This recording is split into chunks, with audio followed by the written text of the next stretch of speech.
Hello everyone, स्वागत है आप सब लोग का पीसीएस बाई तरुण में। जैसे कि आप सभी को पता है कि हम संस्कृति आईएएस की यूपी पीसीएस को ध्यान में रखते हुए टेस्ट सीरीज को लगा रहे हैं और आज संस्कृति आईएएस की जो है हमारा तीसरा वाला आज यहाँ पर टेस्ट होने वाला है। फुल टेस्ट लगा रहे हैं जो कि एग्जाम्स के पॉइंट ऑफ व्यू से बहुत ही ज्यादा महत्वपूर्ण यहाँ पर रहेगा। तो आज का हम पहले क्वेश्चन की तरफ बढ़ते हैं। पहला हमारा क्वेश्चन क्या है, पहले क्वेश्चन की बात करें, निम्नलिखित में से कौन सा डोमिनियन स्टेटस अधिराज्य पद जो है उसके सही बारे में कौन सा वर्णन प्रस्तुत करता है। तो डोमिनियन स्टेटस अधिराज्य के पद के बारे में सही विवरण कौन सी पुष्टि करता है। ऑप्शन रहेगा औपनिवेशिक शक्ति के द्वारा किसी देश को पूर्ण स्वतंत्रता देना। क्या औपनिवेशिक शक्ति कोई पूर्ण नहीं, हम कहेंगे गलत है ना। दूसरा है केंद्र में नाममात्र के प्रधान के रूप में वायसराय प्रांतों को पूर्ण स्वायत्तता देना, ये भी गलत है। औपनिवेशिक शक्ति को जनता के द्वारा चुनी गई सरकार के माध्यम से शासन करने का अधिकार, ये भी गलत है। औपनिवेशिक शासन में जनता की तो चलती ही नहीं है ना। परतंत्र देश को औपनिवेशिक शक्ति के प्रति निष्ठावान बने रहने की सेवा शर्तों और स्वशासन प्रदान करना, हम कहेंगे हाँ बिल्कुल। तो डी ऑप्शन डोमिनियन स्टेटस के बारे में सही है। क्या कहता है, डोमिनियन स्टेटस के बारे में कहता है आपका जो परतंत्र है, जो देश है, उसको औपनिवेशिक शक्ति के प्रति निष्ठावान रहना होगा और उसकी कुछ शर्तों के द्वारा ही स्वशासन करने की जो है अनुमति दी जाती है। नेक्स्ट क्वेश्चन की बात करेंगे, चंपारण सत्याग्रह में निम्नलिखित में से कौन गांधी जी के सहयोगी थे। तो चंपारण सत्याग्रह में गांधी जी के सहयोगी कौन थे, नरहरि पारेख, महादेव देसाई, राजेंद्र प्रसाद या फिर जेबी कृपलानी। तो आपका ऑप्शन यहाँ पर सही रहेगा, नरहरि पारेख भी थे, महादेव देसाई भी थे, राजेंद्र प्रसाद भी थे और जेबी कृपलानी। चारों ही व्यक्ति आपके गांधी जी के सहयोगी के रूप में जाने जाते हैं। चंपारण सत्याग्रह सभी को पता होगा है ना, 3/20 सिपेनील की खेती होती से उससे संबंधित था। चलिए नेक्स्ट क्वेश्चन बात करेंगे, वर्ष 1917 में किसने होम रूल लीग के सदस्यों की गिरफ्तारी के विरोध में अपनी नाइट की उपाधि को त्याग दिया था। जो होम रूल लीग हुआ था 1917 में, यहाँ पर गिरफ्तारी हुई होम रूल के सदस्यों की और एक व्यक्ति ऐसे हैं जिन्होंने अपनी नाइट की उपाधि को त्याग दिया था। तो कौन से व्यक्ति रहे हैं, आप कहोगे एस सुब्रमण्यम अय्यर साहब रहे हैं जिन्होंने नाइट की उपाधि को त्याग दिया था। तो ए ऑप्शन यहाँ पर जो है करेक्ट हो जाएगा। नेक्स्ट बात करेंगे, थियोसॉफिकल सोसाइटी की मान्यताओं के संदर्भ में कौन सा ऑप्शन सही है। थियोसॉफिकल सोसाइटी की मान्यता, थियोसॉफिकल सोसाइटी की स्थापना भाई कब की गई थी, तो आपको याद रखना है 1875 में की गई थी, है ना। कितना, 1875 में की गई थी। किसने की थी, मैडम एचपी ब्लावत्स्की नामक एक महिला ने इस सोसाइटी की न्यू अमेरिका में रखी थी और भारत में इसका मुख्यालय कहां पर था, भारत में अगर इसका हेडक्वार्टर की बात किया है मद्रास में इसका जो है हेडक्वार्टर बनाया गया था। कहां पर, मद्रास। और मद्रास में भी प्रॉपर नहीं था, मद्रास के पास में एक अडियार नामक जगह है, अडियार नामक, वहां पर इसका जो है हेड ऑफिस को बनाया गया था। खैर, थियोसॉफिकल सोसाइटी की मान्यताओं के बारे में बात करें, आत्मिक हर्षोन्नाद एवं अंतर्ज्ञान से ईश्वरीय ज्ञान की प्राप्ति करना था। क्या ये सही है, हाँ बिल्कुल, ये आत्मिक ज्ञान के लिए ज्यादा जाने जाते थे। पुनर्जन्म और कर्म में विश्वास करते थे, ये भी करेक्ट है। सांख्य एवं उपनिषद दर्शन की प्रेरणा के स्रोत थे, ये भी सही है। तो ऑप्शन रहेगा डी वाला, 1, 2, 3, तीनों ऑप्शन हमारे इसमें भी करेक्ट है। चलिए नेक्स्ट क्वेश्चन बात करेंगे, निम्नलिखित कथनों पर विचार करें। कथन है, कथन 2 है, कथन 3 है। अब यहाँ पर 3 कथन है, पूछ रहा है कौन सा ऑप्शन यहाँ पर जो है करेक्ट है। तो बात करेंगे कौन सा ऑप्शन करेक्ट है। तो बात करें, रेडिकल राष्ट्रवादियों ने गांधी इरविन समझौते से असहमति को व्यक्त किया था। गांधी इरविन समझौता कब हुआ था, आप कही जाए, गांधी इरविन समझौता जो है 1931 में हुआ था, है ना। गांधी इरविन के बीच में जनवरी 1931 में समझौता हुआ था, उसे ही दिल्ली समझौता के नाम, क्योंकि दिल्ली में वार्ता हुई थी तो दिल्ली समझौता के नाम से जाना जाता है। तो असहमति व्यक्त की थी रेडिकल राष्ट्रवादियों ने, करेक्ट है। दूसरा कहता है कि इस समझौते में राजनीतिक स्वतंत्रता, पूर्ण स्वतंत्रता के लक्ष्य की अवहेलना की गई थी। मतलब कि यह समझौता जब हुआ तो पूर्ण स्वतंत्रता का लक्ष्य था, उस समझौता के लिए यहाँ पर पूर्ण स्वतंत्रता का लक्ष्य में हट गए थे, मतलब कि वहां से अवहेलना की गई थी। तो हम कहेंगे हाँ भाई ये भी ठीक है। कथन तीसरा कहता है सरकार ने भगत सिंह एवं उनके साथियों की फांसी की सजा को आजीवन कारावास में परिवर्तित करने की मांग पर विचार नहीं किया था। क्या ये सही है, तो हम कहेंगे हाँ भाई दूसरा और तीसरा कथन यहाँ पर सही है। क्या है, दूसरा और तीसरा कथन हमारा करेक्ट है, जबकि दोनों कथन फर्स्ट की व्याख्या करते हैं। दोनों कथन किसकी करते हैं, पहले की व्याख्या करते हैं, इसीलिए पहला वाला ऑप्शन जो है हमारा यहाँ पर करेक्ट हो जाएगा। तो ऐसे क्वेश्चनों को थोड़ा समझने में समय भी लगता है और आपको अच्छे से देखना भी होगा। नेक्स्ट क्वेश्चन की बात करेंगे, निम्नलिखित में से कौन सैडलर विश्वविद्यालय, कौन सा है, सैडलर विश्वविद्यालय आयोग के भारतीय सदस्य थे। तो सैडलर विश्वविद्यालय आयोग की बात कराए, भारतीय सदस्य कौन थे। तो सबसे पहले तो ये समझो कि सैडलर विश्वविद्यालय 1917 में सरकार ने कलकत्ता विश्वविद्यालय अधिनियम जो लाया था उसके द्वारा ही सैडलर आयोग की नियुक्ति की गई थी, है ना। तो 1917 संबंधित है और यहाँ पर यहाँ पर भारतीय सदस्यों के रूप में बात कर रहा है कौन थे, तो एक तो आपके आशुतोष मुखर्जी सर थे, दूसरे आपके डॉक्टर जियाउद्दीन अहमद थे। तो हम कहेंगे दूसरा और चौथा ऑप्शन करेक्ट है, जबकि पहला और तीसरा ऑप्शन यहाँ पर संबंधित नहीं है। नेक्स्ट क्वेश्चन की बात करेंगे, गंधमक की संधि निम्नलिखित में से किन के मध्य में की गई है। तो गंधमक की संधि है ना, गंधमक की संधि किन के बीच में की गई है, तो आपको ध्यान रखना है जो गंधमक की संधि की गई थी अंग्रेज एवं अफगानिस्तानों के बीच में की गई थी। अंग्रेज एवं अफगानिस्तान के बीच में गंधमक की संधि को किया गया था। कभी पूछा जाए कब किया गया था, तो 1842 के आसपास जो है किया गया था, है ना। तो एक तरीके से आपको याद रखना है गंधमक की जो संधि है वह है आपकी अंग्रेज और अफगानिस्तान के बीच में की गई है। कांग्रेस के निम्नलिखित में से किस अधिवेशन में प्रस्ताव पारित कर पूर्ण स्वराज्य को कांग्रेस का उद्देश्य घोषित किया गया था। तो पूर्ण स्वराज्य को कांग्रेस का उद्देश्य प्रस्ताव कांग्रेस ने किस में अधिवेशन में पारित किया था, बहुत छोटा क्वेश्चन है, लाहौर अधिवेशन 1929। लाहौर अधिवेशन 1929 में क्या किया था, जो आपका पूर्ण स्वराज्य का प्रस्ताव उसको रखा था। अब देखो एक क्वेश्चन में ना व्याख्या की बात करें तो बहुत सारी बड़ी बड़ी व्याख्या हो जाएगी, पर अगर हम 150 क्वेश्चनों को लगा रहे हैं और एक वीडियो में लगा रहे हैं तो कोशिश हमें यही करनी होती है प्रॉपर हम अपने क्वेश्चन पर ध्यान रहे, इधर उधर ना भटके। बहुत सारे वीडियो मैंने भी YouTube चैनल पर नोटिस किया हुआ है, 150 क्वेश्चन होते हैं, 150 क्वेश्चन होते हैं, 1 से 1.5 घंटे का समय लगता है, लेकिन उस वीडियो को 2.5 3 4 घंटे में कन्वर्ट कर देते हैं। समझ में नहीं आता है बंदा यहाँ पर प्रैक्टिस करने आया है या फिर यहाँ पर लेक्चर ले रहा है वो 4 घंटे का, है ना। तो वो चीज हमारे पास पसंद नहीं होती है। मैं प्रैक्टिस अगर करवा रहा हूं तो प्रैक्टिस इंपॉर्टेंट है, प्रैक्टिस चलनी चाहिए इसलिए। खैर क्वेश्चन पढ़ेंगे, कौन से आयोग ब्रिटिश भारत में सिविल सेवा में सुधार से संबंधित है। तो ऐसे कौन से आयोग जो ब्रिटिश भारत में सिविल सेवा से संबंधित है, तो आप कहेंगे इसमें इस्लिंगटन आयोग है, ली आयोग है और यहाँ पर एचिंसन आयोग है। तो पहला, दूसरा और चौथा आपके जो आयोग हैं सिविल सेवा से संबंधित हैं, 1 2 4 यहाँ पर सही रहेंगे। फ्रेजर आयोग संबंधित नहीं है। कौन सा, फ्रेजर जो आयोग है वह संबंधित नहीं है, ध्यान रखिएगा, ठीक है। चलिए नेक्स्ट क्वेश्चन बात करेंगे, एक तरफ लेखक हैं और एक तरफ पुस्तक है, लेकिन बात कर रहा है कौन सा ऑप्शन यहाँ पर सही नहीं है, गलत ऑप्शन कौन सा है। जैसे बात करें new lefts for old, new lefts for old के लेखक अरविंद घोष हैं, करेक्ट है। आनंद मठ के बंकिम चंद्र चटर्जी, ये भी ठीक है। इंडिया विद फ्रीडम के अब्दुल कलाम आजाद, ये भी ठीक है। Guilty man of India's partition, guilty man of India's partition के लेखक की बात किया तो जयप्रकाश नारायण नहीं है बल्कि राम मनोहर लोहिया। कौन है, राम मनोहर लोहिया है। तो आपको ध्यान रखना है डी ऑप्शन जो है यहाँ पर गलत है, ठीक है। नेक्स्ट क्वेश्चन की बात कर लेते हैं। नेक्स्ट क्वेश्चन है, कंपनी एवं बंगाल के नवाब के मध्य में संघर्ष हुआ, इसके प्रमुख कारण में दस्तक किस लिए जाना जाता है। तो भाई दस्तक की बात कर रहा है, कंपनी और बंगाल के नवाब के मध्य में संघर्ष हुआ, इसके प्रमुख कारण में दस्तक क्या है। तो हम करें कंपनी के कर मुक्त व्यापार का परमिट है था, क्या था, दस्तक जो था कंपनी के कर मुक्त व्यापार का परमिट था, ध्यान रखिएगा। और 1717 में सभी को याद होगा फर्क्सर के द्वारा कंपनी को फरमान के द्वारा चुंगी अदा न करने के लिए छूट जो है दे दी गई थी और यहीं से चीजें बिगड़ती चली जा रही थी। कलकत्ता मदरसा एवं संस्कृत कॉलेज बनारस में किसने स्वयं क्षरण होते हुए अंधकार के मंदिर कहा है। कलकत्ता मदरसा और संस्कृत कॉलेज बनारस को किसने स्वयं क्षरण होते हुए अंधकार के मंदिर कहा है, टीबी मैकाले ने। किसने, टीबी मैकाले के द्वारा कहा गया है। निम्नलिखित में से किसे भारत में पुर्तगाली साम्राज्य का वास्तविक संस्थापक माना जाता है। पुर्तगाली साम्राज्य का वास्तविक संस्थापक की बात करें किसे माना जाएगा, अल्फ्रांसो डी अल्बुकर्क को। किसको, पुर्तगाली साम्राज्य का वास्तविक संस्थापक अल्फ्रांसो डी अल्बुकर्क को माना जाता है।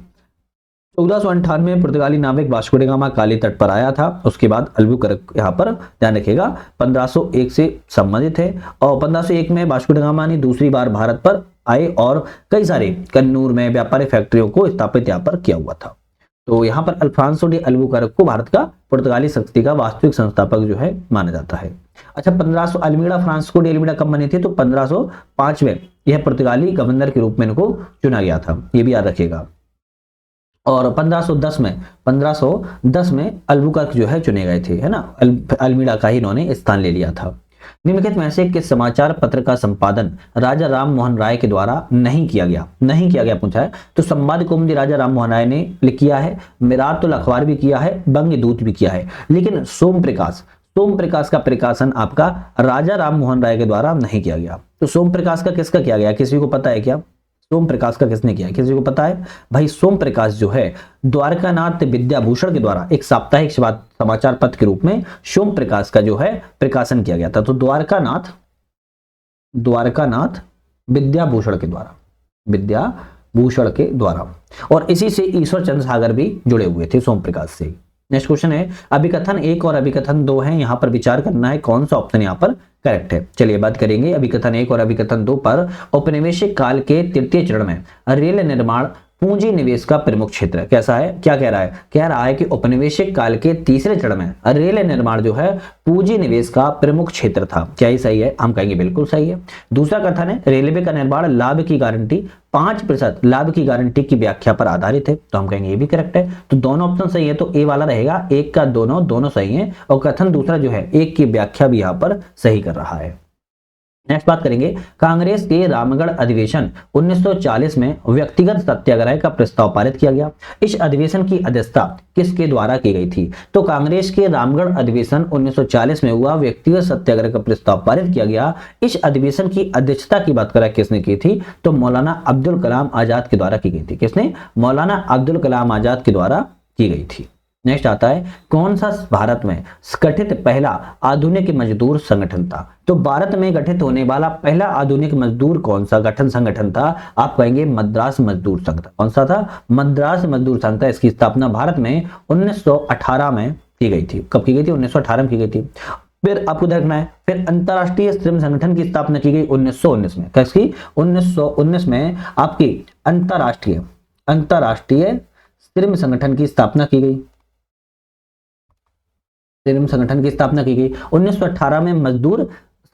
मद्रास मजदूर संघ की स्थापना की गई थी। तो आपको यह चीज आपको थोड़ा ध्यान रखना है। और अखिल भारतीय ट्रेड यूनियन कांग्रेस की स्थापना कब की गई थी, फेडरेशन यहाँ पर लिखा है, लेकिन अगर कांग्रेस जोड़ दिया जाए तो यहाँ पर कब की गई थी, तो आप कहोगे 1920 में की गई थी। कब की गई थी, 1920 में की गई थी। ठीक है, चलिए हिंद मजदूर सभा की स्थापना की बात किया तो 1948 में की गई, और यह समाजवादी नेताओं के द्वारा की गई है। नेक्स्ट बात करेंगे, महात्मा गांधी के द्वारा लॉर्ड इरविन के समक्ष 11 सूत्री मांगों में कौन सी शामिल थी। तो इनमें से पूछ रहा है कि ऑप्शन बताओ कौन सा सही है, कि भाई 11 सूत्री मांगे जो महात्मा गांधी ने लॉर्ड इरविन के मध्य में रखी थी, कौन कौन सी थी। राजनीतिक कैदियों की रिहाई बिल्कुल मांग में थी, पूर्ण शराबबंदी ये भी मांग में थी, सेना के व्यय में 50% की कटौती ये भी मांग में थी, नमक कर की समाप्ति ये भी मांग में थी, और आत्मरक्षा के लिए हथियार रखने की अनुमति ये भी थी। तो 11 मांगों में 5 मांगे तो आपकी ये संबंधित सही हैं, तो हम कहेंगे 1 2 3 4 5 डी ऑप्शन यहाँ पर करेक्ट हो जाएगा। नेक्स्ट बात करेंगे, एका आंदोलन जो उत्तर प्रदेश के कई जिलों में चलता रहा था, किसने इसका नेतृत्व किया था। तो एका आंदोलन उत्तर प्रदेश में चला था, कई जिलों में चला, लेकिन इसका नेतृत्व किसने किया, ऑप्शन रहेगा मदारी पासी के द्वारा किया गया था। एका आंदोलन जो है कई क्षेत्रों में चला, मदारी पासी एवं सहदेव नामक व्यक्ति के द्वारा जो है इसका नेतृत्व किया गया था। और उत्तर प्रदेश में भी हरदोई, बहराइच और सीतापुर, ध्यान रखिएगा, हरदोई, बहराइच और सीतापुर, ये 3 जिलों में सबसे ज्यादा यह सक्रिय रूप से एक्टिव मोड में था। नेक्स्ट क्वेश्चन आता है, कांग्रेस के अधिवेशन है और अध्यक्ष है, कौन सा कांग्रेस का अधिवेशन किस अध्यक्ष से संबंधित यहाँ पर। चलिए तो बात करेंगे यहाँ पर काकीनाडा अधिवेशन 1923 में, यहाँ पर किसके अध्यक्षता में हुआ, तो हम कहेंगे इसमें अध्यक्षता कौन थे, मोहम्मद अली थे, तो आपका ये करेक्ट है। कानपुर अधिवेशन 1925 में पूछा जाए तो सरोजनी नायडू संबंधित है, एनी बेसेंट नहीं है, सरोजनी नायडू संबंधित है, सरोजनी नायडू संबंधित है। तो ऑप्शन दूसरा वाला यहाँ पर क्या है, गलत है। लाहौर अधिवेशन 1929 की बात की जाए तो लाहौर अधिवेशन 1929 में कौन रहा है, पंडित जवाहरलाल नेहरू रहे। कौन रहे, पंडित जवाहरलाल नेहरू संबंधित रहे, तो ऑप्शन तीसरा वाला भी गलत है। चौथा है हरिपुरा अधिवेशन 1938 में सुभाष चंद्र बोस संबंधित है, हाँ ये करेक्ट है। तो पहला और चौथा सही है। पूछा है कितने सही हैं, तो हम कहेंगे 2 सही हैं, 2 ऑप्शन गलत थे जो कि मैंने आपको बता दिया है। नेक्स्ट बात करेंगे, बहादुर साहब प्रथम के संदर्भ पर विचार करें, कौन सा ऑप्शन सही है। तो बहादुर साहब प्रथम के बारे में कह रहा है हिंदुओं के प्रति असहिष्णुता की नीति को अपनाया था। हिंदुओं के प्रति कैसी, सहिष्णुता की नीति को अपनाया था, पहला वाला करेक्ट है। मराठों को चौथ एवं सरदेश मुखी वसूलने का अधिकार प्रदान किया था। बहादुर साहब प्रथम ने मराठों को नहीं दिया था, ध्यान रखिएगा। सरदेश मुखी जो है यहाँ पर जो मराठों को वसूलने का अधिकार किसने के द्वारा, तो बहादुर शाह ने शाहू को मराठों का विधिवत राजा ही नहीं माना था, पहली बात तो माना ही नहीं था। मराठा राज्य के अधिपत्य के लिए ताराबाई साहू आपस में लड़ने के लिए छोड़ दिया गया था। तो याद रखना है यहाँ पर आपका दूसरा वाला गलत है, केवल पहला ऑप्शन जो है सही है।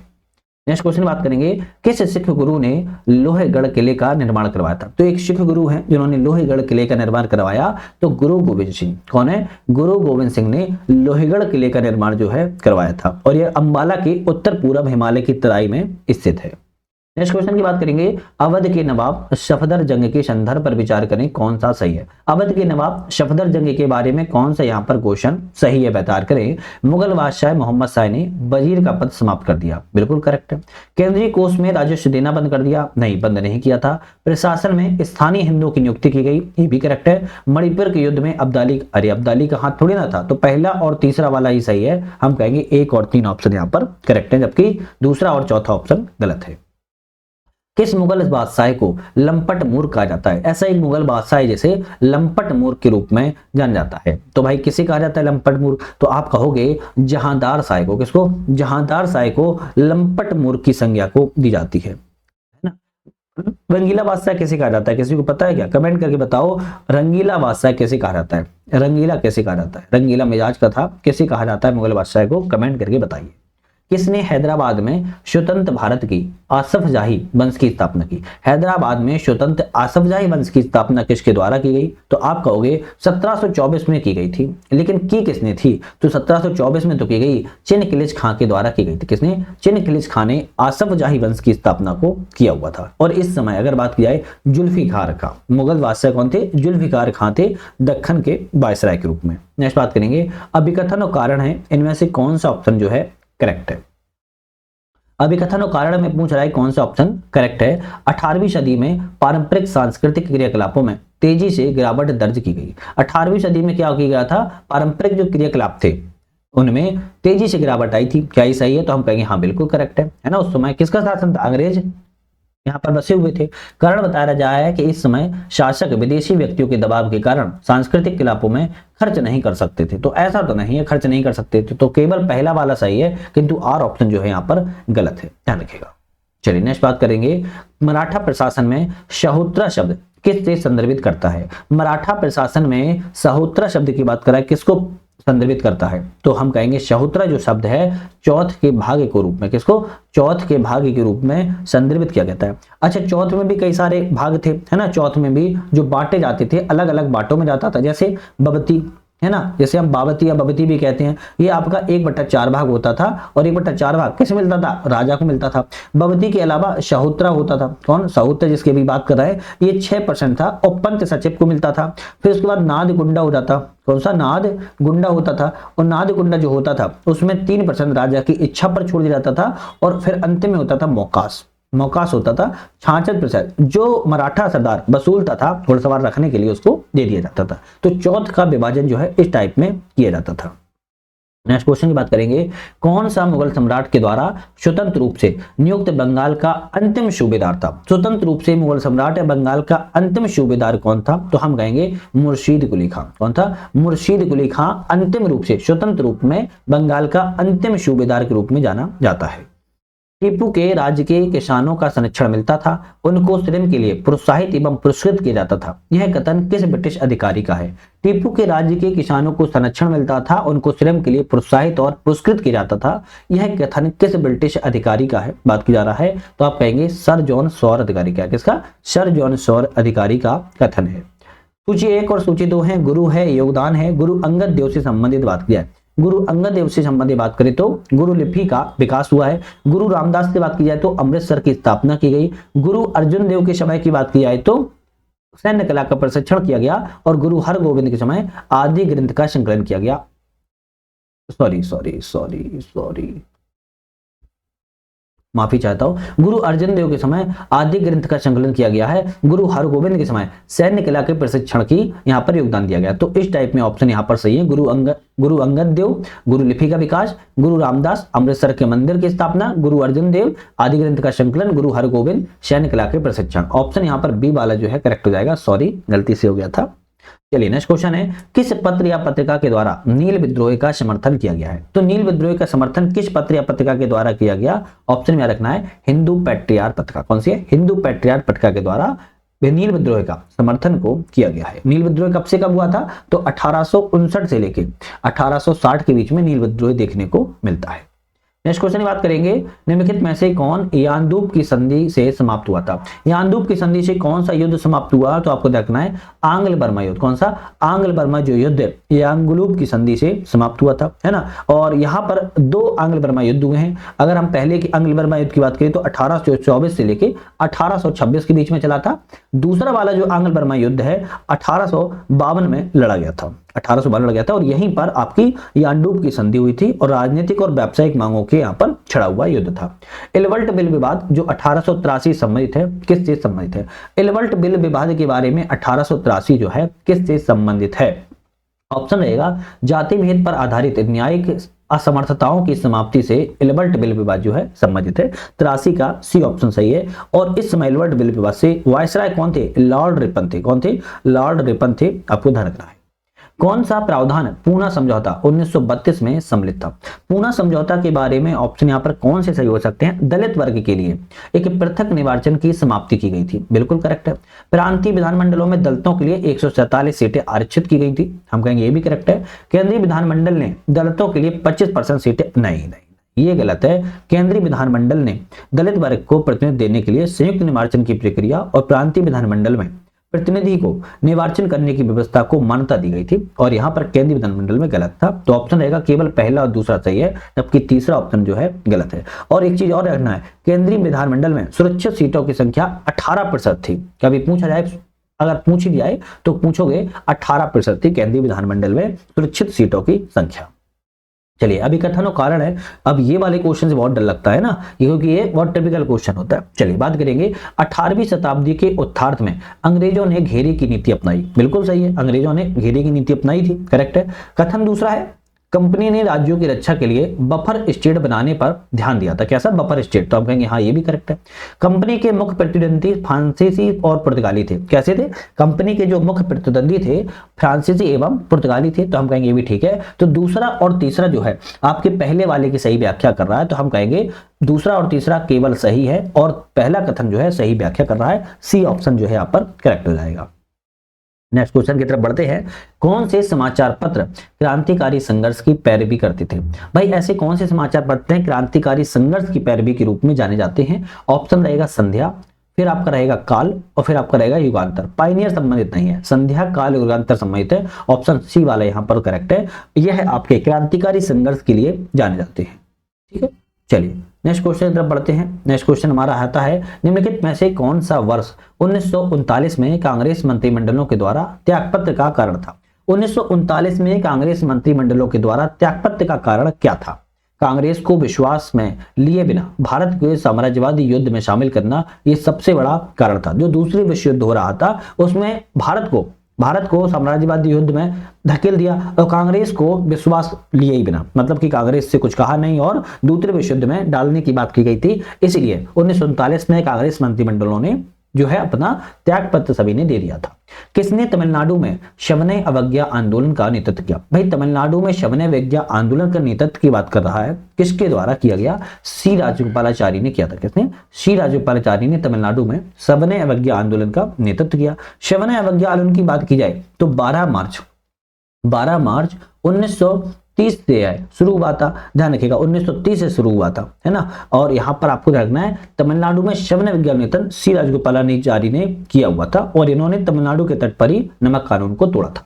कौन सा तिलक स्वराज्य कोष की स्थापना से उद्देश्य था? तिलक स्वराज्य कोष की स्थापना क्या संबंधित है? तो हम कहेंगे असहयोग आंदोलन के संचालन के लिए धन जुटाना। कितना था? धन जुटाना संबंधित था। 1 करोड़ रुपए जुटाने का लक्ष्य रखा गया था, लेकिन 1 करोड़ रुपए केवल मुंबई से ही प्राप्त हो गए थे। ध्यान रखिएगा 1 करोड़ रुपए में 60 लाख रुपए केवल मुंबई से ही प्राप्त हो गए थे और इसका तिलक स्वराज्य कोष का लक्ष्य था 1 करोड़ रुपए उस समय जुटाना।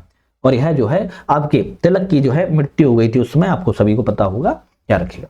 ब्रिटिश भारत में भारतीयों पर लगाए गए निम्नलिखित अभियोगों को क्रमानुसार व्यवस्थित कीजिए। तो नासिक षड्यंत्र केस कब संबंधित है? तो आपके अलीपुर बम कांड से संबंधित, अलीपुर बम कांड से संबंधित कौन सा रहेगा? 1908 का मामला था, है ना। नासिक षड्यंत्र केस की बात किया है तो 1909 का मामला था। दिल्ली षड्यंत्र केस की बात किया है तो आपका 1912 का मामला है। और लाहौर षड्यंत्र केस की बात किया तो यह 1928 से संबंधित है। तो ऑप्शन में अब आप देखोगे सबसे पहला अलीपुर आता है, तीसरे नंबर पर आता है ना। तो पहले ये ए और सी तो गलत हो गए, तीसरा हो गया। फिर आपका नासिक षड्यंत्र का सा है, ठीक है, ये में दो दो देखो मिले हुए हैं।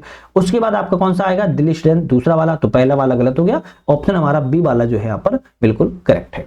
चलिए नेक्स्ट क्वेश्चन आता है, उत्तर प्रदेश के निम्नलिखित में से किस जनपद में हरित महाकुंभ का आयोजन किया गया है? तो उत्तर प्रदेश के किस जनपद में हरित महाकुंभ का आयोजन किया गया? हम कहेंगे प्रयागराज में किया गया है। कुछ क्वेश्चन 10 क्वेश्चन हमारे करंट अफेयर्स के आएंगे, फिर हमारे आधुनिक के आएंगे। मनाए गए हाल ही में उत्तर प्रदेश स्थापना 2025 की विषय या थीम क्या है? उत्तर प्रदेश स्थापना दिवस मनाया गया है हाल ही में, और इसको स्थापना दिवस की कौन सा स्थापना दिवस था? 76वां स्थापना, 76वां आपका स्थापना दिवस था। और कब मनाया जाता है? तो 24 जनवरी 2025 को मनाया गया था। पूछ रहा है इस वर्ष की थीम क्या थी? तो थीम थी विकास और विरासत, प्रगति के पथ पर उत्तर प्रदेश, इस वर्ष की थीम रही है। थीम इंपोर्टेंट है, याद रखिएगा, आ सकती है। उत्तर प्रदेश अंतर्देशीय जलमार्ग प्राधिकरण के संदर्भ पर विचार करें, कौन सा ऑप्शन करेक्ट है? उत्तर प्रदेश अंतर्देशीय जलमार्ग प्राधिकरण के बारे में कौन सा करेक्ट है? अगर हम करेक्ट ऑप्शन की बात करें, इसके प्राधिकरण का अध्यक्ष मुख्यमंत्री होगा। इस प्राधिकरण का अध्यक्ष मुख्यमंत्री होता है क्या? नहीं। इसका उपाध्यक्ष कौन होता है? कभी पूछा जाए इसका अध्यक्ष कौन होता है? परिवहन मंत्री या मुख्यमंत्री द्वारा कोई नामित विशेषज्ञ होता है जो कि जल मार्ग, नौवहन, बंदरगाह, समुद्री मामलों में पारंगत हो, वह होता है। तो पहला वाला गलत हो गया। इसका उद्देश्य जो है जल मार्गों का विकास पर जल परिवहन को बढ़ावा देना है, करेक्ट है। भारतीय अंतर्देशीय जलमार्ग प्राधिकरण के अध्यक्ष के द्वारा नामित एक प्रतिनिधि इसका सदस्य होता है। तो हम कहेंगे तीसरा सही है, दूसरा और तीसरा सही है, पहला वाला ऑप्शन यहाँ पर गलत है। नेक्स्ट आता है, हाल ही में समाचारों में रहा धनौरी आर्द्रभूमि उत्तर प्रदेश के किस जनपद में है? हाल ही में धनौरी आर्द्रभूमि रहा है, क्या रहा है? धनौरी आर्द्रभूमि जो है उत्तर प्रदेश के किस जनपद में, किस जिले में है? तो हम कहेंगे गौतम बुद्ध नगर में है धनौरी आपकी वेटलैंड। ध्यान रखिएगा, वेटलैंड कहां पर है? आपकी सूरजपुर वेटलैंड के समीप ही यमुना नदी बेसिन की बाढ़ मैदानों में आपकी धनौरी आर्द्रभूमि को जाना जाता है। और ओखला पक्षी अभ्यारण्य भी इससे संबंधित है। भारतीय कला इतिहास कांग्रेस 2025 के संदर्भ में कौन सा ऑप्शन यहां पर सही है? तो भारतीय कला इंडियन आर्ट हिस्ट्री कांग्रेस 2025 के बारे में बात कर रहा है, कौन सा सही है? इसका 32वां सम्मेलन था 2025 का, करेक्ट है। इसका विषय कला और संस्कृति में भारतीय महाकाव्यों का प्रतिपादन करना, ये भी करेक्ट है। इसका उद्देश्य महाकाव्यों पर आधारित कलात्मक अभिव्यक्तियों के विविध रूपों को उजागर करना, ये भी ठीक है। तीनों ही सही है, तो हमारा ऑप्शन ए रहेगा। 1, 2, 3 ऑप्शन हमारे करेक्ट है। चलिए नेक्स्ट क्वेश्चन बात करेंगे, काशी तमिल संगमम 2025 के बारे में विचार करें, कौन सा ऑप्शन सही है? तो काशी तमिल संगमम के बारे में विचार करना है। इस कार्यक्रम को काशी एवं तमिलनाडु के बीच भावनात्मक रूप से जुड़ाव को दर्शाता है, करेक्ट है। एक भारत श्रेष्ठ भारत के दृष्टिकोण से प्रेरित है, ये भी करेक्ट है, ऑप्शन सी रहेगा। 1 और 2 दोनों ऑप्शन हमारे यहाँ पर सही है। भारत के पहले बायोपॉलीमर प्लांट का शिलान्यास जो है उत्तर प्रदेश के किस जनपद में किया गया? तो भारत के पहले बायोपॉलीमर प्लांट का उद्घाटन उत्तर प्रदेश में किया गया, लेकिन कहां पर किया गया है? लखीमपुर खीरी में किया गया है। बायोपॉलीमर प्लांट जो है 2850 करोड़ रुपए की लागत से बन रहा है लखीमपुर खीरी जिले में, ध्यान रखिएगा। कतरनिया घाट वन्यजीव अभ्यारण्य, इंपोर्टेंट क्वेश्चन है। कतरनिया घाट वन्यजीव अभ्यारण्य पर विचार करें, कौन सा ऑप्शन यहाँ पर सही है? तो कतरनिया घाट वन्यजीव अभ्यारण्य के बारे में विचार करना है। उत्तर प्रदेश के बहराइच जिले में ऊपरी गंगा के मैदानों में संरक्षित क्षेत्र है, बिल्कुल करेक्ट है। तो कतरनिया का वन्यजीव अभ्यारण्य कहां पर हो गया? बहराइच जिले में हो गया, ठीक है। दुधवा टाइगर रिजर्व के मुख्य क्षेत्र का यह हिस्सा है, हम कहेंगे ये भी करेक्ट है। गिरवा नदी इस अभ्यारण्य से होकर बहती है, तो इस अभ्यारण्य से मान लो कौन सी नदी बहती है? गिरवा नदी होकर बहती है। तो तीसरा वाला भी करेक्ट है, ऑप्शन रहेगा 1, 2, 3, तीनों ऑप्शन आपके कतरनिया घाट के बारे में सही है, सी ऑप्शन करेक्ट हो जाएगा। हाल ही में समाचारों में रही पुस्तक द बाबरी मस्जिद राम मंदिर डिलेमा के लेखक कौन है? द बाबरी मस्जिद राम मंदिर डिलेमा के लेखक की बात कर रहा है, कौन है? माधव गौड़ बोले हैं। अब हो सकता है चर्चा में है तो एग्जाम में आ जाए, क्योंकि ये चर्चा वैसे भी बहुत हाईलाइट सेंसिटिव चर्चा है। द बाबरी मस्जिद राम मंदिर डिलेमा जो है माधव गौड़ वेले के द्वारा लिखी गई पुस्तक, आपको ध्यान रखना है। चलिए नेक्स्ट क्वेश्चन की बात करेंगे, गंगा टास्क फोर्स के संदर्भ पर विचार करें, कौन सा सही है? गंगा टास्क फोर्स के बारे में विचार करना है। इसका गठन जो है 1 जनवरी 2025 को लखनऊ में किया गया है, करेक्ट है। इसकी स्थापना राष्ट्रीय स्वच्छ गंगा मिशन के तहत की गई, ये भी सही है। रक्षा मंत्रालय के आदेश के तहत गठित किया गया है, तो ये भी करेक्ट है। तो ये ऑप्शन रहेगा, तीनों ही ऑप्शन जो है गंगा टास्क फोर्स के बारे में करेक्ट है। तो हमने यहाँ पर अभी 10 क्वेश्चन हमने किसके करंट अफेयर्स लगा लिए। अब फिर से हमारे मॉडर्न हिस्ट्री के क्वेश्चन यहाँ से स्टार्ट हो जाते हैं। एक तरफ विद्यालय है और दूसरी तरफ संस्थापक है, कौन सा विद्यालय किस संस्थापक से संबंधित, सही है। बात करें तो न्यू इंग्लिश स्कूल जो है कौन सा, न्यू इंग्लिश स्कूल के संस्थापक की बात की है कौन है, तो बाल गंगाधर तिलक है, करेक्ट है। संस्कृत कॉलेज की बात की है, संस्कृत कॉलेज के जोनाथन डंकन है, कौन है, जोनाथन डंकन थे, जोनाथन डंकन जो है इससे संबंधित थे, संस्थापक थे। दूसरा वाला गलत है। वेदांत कॉलेज की बात की है तो राम मोहन लोहिया, सॉरी राम मोहन राय है, हम कहेंगे करेक्ट है। तो पहला और तीसरा सही हो गया। सेंट्रल हिंदू कॉलेज की बात की है तो एनी वेसेंट है, कौन है, एनी वेसेंट है, हम कहेंगे ऑप्शन जो है चौथा वाला भी गलत है। पहला और तीसरा सही है तो ए ऑप्शन पे टिक लगाएंगे, पहला तीसरा सही है, जबकि दूसरा और चौथा ऑप्शन जो है गलत है। अच्छा, कभी स्थापना की बात किया तो न्यू इंग्लिश स्कूल की स्थापना 1880 में की गई थी। संस्कृत कॉलेज की स्थापना की बात की 1791 में की गई। वेदांत कॉलेज की बात किया तो 1825 में की गई थी और सेंट्रल हिंदू कॉलेज की बात किया तो 1898 में की गई थी। ध्यान रखिए। चलिए नेक्स्ट क्वेश्चन बात करेंगे, श्रीरंगपट्टनम की संधि के बारे में विचार करें, इनमें से कौन सा ऑप्शन सही है। श्रीरंगपट्टनम की संधि के बारे में विचार करना है। टीपू ने अपना आधा राज्य अंग्रेजों एवं उनके सहयोगियों को दे दिया था, करेक्ट है। युद्ध क्षतिपूर्ति के रूप में अंग्रेजों को 3 करोड़ रुपए भी दिए थे, ये भी करेक्ट है। तो ऑप्शन रहेगा पहला और दूसरा सही है, क्योंकि 1792 में श्रीरंगपट्टनम की संधि जो है की गई थी और अंग्रेजों एवं टीपू सुल्तान से की गई थी, है ना, अंग्रेजों ने टीपू सुल्तान से की थी। फ्रांसीसी ईस्ट इंडिया कंपनी की स्थापना किस वर्ष की गई है। भाई फ्रांसीसी ईस्ट इंडिया कंपनी की स्थापना की बात करें, बहुत छोटा क्वेश्चन है, 1664 में की गई है, ध्यान रखिएगा, 1664 में की गई थी, ध्यान रखना है। कांग्रेस के निम्नलिखित में से किस अधिवेशन की अध्यक्षता पंडित मदन मोहन मालवीय ने की। तो कांग्रेस के अधिवेशन, कौन से अधिवेशन है जिसकी अध्यक्षता पंडित मदन मोहन मालवीय ने की, आपको कहना है लाहौर में अधिवेशन हुआ था 1909 में, लाहौर में 1909 में अधिवेशन हुआ था। इसमें पंडित मदन मोहन मालवीय के द्वारा अध्यक्षता को किया गया था। और मदन मोहन मालवीय एक किस महान के लिए जाने जाते हैं, भारतीय विद्वान के लिए, शिक्षाविद के लिए, भारतीय राष्ट्रीय आंदोलन के नेता के लिए जाने जाते हैं। चलिए नेक्स्ट क्वेश्चन की बात करेंगे। यहां पर अभी कथन 1 है, कथन 2 है, कथन 3 है, बात कर रहा है कौन सा ऑप्शन यहां पर जो है करेक्ट है। बात करें टीपू सुल्तान ने भू राजस्व वसूलने में उदारता की नीति का अनुसरण किया, बिल्कुल करेक्ट है। टीपू सुल्तान ने राज्य और किसानों के बीच में मध्यस्थों को समाप्त कर दिया था, ये भी करेक्ट है। वह पैदावार का 1/3 हिस्सा राजस्व के रूप में लेता था, 1/3 लेता था, ये भी ठीक है। तो दूसरा और तीसरा जो है कथन सही है और उनमें से केवल एक कथन ही व्याख्या कर रहा है, तो हम कहेंगे ऑप्शन जो है बी वाला यहां पर सही हो जाएगा। नेक्स्ट बात करेंगे, किसने सेवा सदन नामक सामाजिक सुधार संगठन की स्थापना की। सेवा सदन नामक जो है सामाजिक संगठन की स्थापना किसके द्वारा की गई, ऑप्शन कहोगे बहराम जी मालाबारी ने। कब की थी सेवा सदन की स्थापना, तो 1908 में बहराम जी मालाबारी के द्वारा। एक पारसी समाज सुधारक थे, कैसे थे, पारसी समाज सुधारक थे, पारसी समाज सुधारक ने ही सेवा सदन की स्थापना को किया गया था। क्या नाम था इनका, नाम था बहराम जी मालाबारी। इनके मित्र थे दीवान दयाराम गिदुमल, इनके साथ मिलकर इन्होंने की थी। अब इतना तो नहीं पूछा जाएगा, है ना। चलिए, किसने निम्नलिखित संगठनों में किसकी स्थापना डॉक्टर भीमराव अंबेडकर के द्वारा की गई। तो डॉक्टर भीमराव अंबेडकर ने जो स्थापना है, पूछ रहा है डॉक्टर भीमराव अंबेडकर द्वारा किस किस चीजों की स्थापना को किया गया है। हम कहेंगे अखिल भारतीय अनुसूचित जाति महासंघ की स्थापना की गई, बहिष्कृत हितकारिणी सभा की स्थापना की गई, अखिल भारतीय हरिजन संघ नहीं, अखिल भारतीय हरिजन संघ की स्थापना की बात की है, किसने की थी, आपकी महात्मा गांधी M.K. गांधी के द्वारा की गई थी, है ना। तो तीसरा गलत है। समाज क्षमता संघ की स्थापना भी डॉक्टर भीमराव अंबेडकर ने की, करेक्ट है। तो दूसरा, पहला और चौथा सही है, तो डी ऑप्शन सही रहेगा। अखिल भारतीय हरिजन संघ की स्थापना 1932 में महात्मा गांधी जी के द्वारा की गई थी। नेक्स्ट क्वेश्चन बात करेंगे, ब्रिटिश भारत में घटित निम्नलिखित घटनाओं को कालक्रम में व्यवस्थित कीजिए, एक कूट का सही उत्तर दीजिए। तो ब्रिटिश भारत में कुछ घटनाएं हैं, इनको यहाँ पर देखना है कि कौन सा घटना कब घटित हुई। जैसे बात की जाए झांसी का विलय, झांसी का विलय जैसे ही आ जाता है, झांसी का विलय जैसे आ जाए तो आपको कह देना है 1732 में मराठों के नियंत्रण में आया था झांसी, और 1853 में अंग्रेजों ने इसको अधिग्रहण कर लिया था, है ना। 1853 में अंग्रेजों ने इसका अधिग्रहण कर लिया था और 1857-58 के दौरान झांसी में नागरिकों का नरसंहार देखने को मिलता है। हिंदू विधवा पुनर्विवाह अधिनियम की बात की जाए तो हिंदू विधवा पुनर्विवाह जो अधिनियम है आपका 1856 में घटना घटित की गई थी।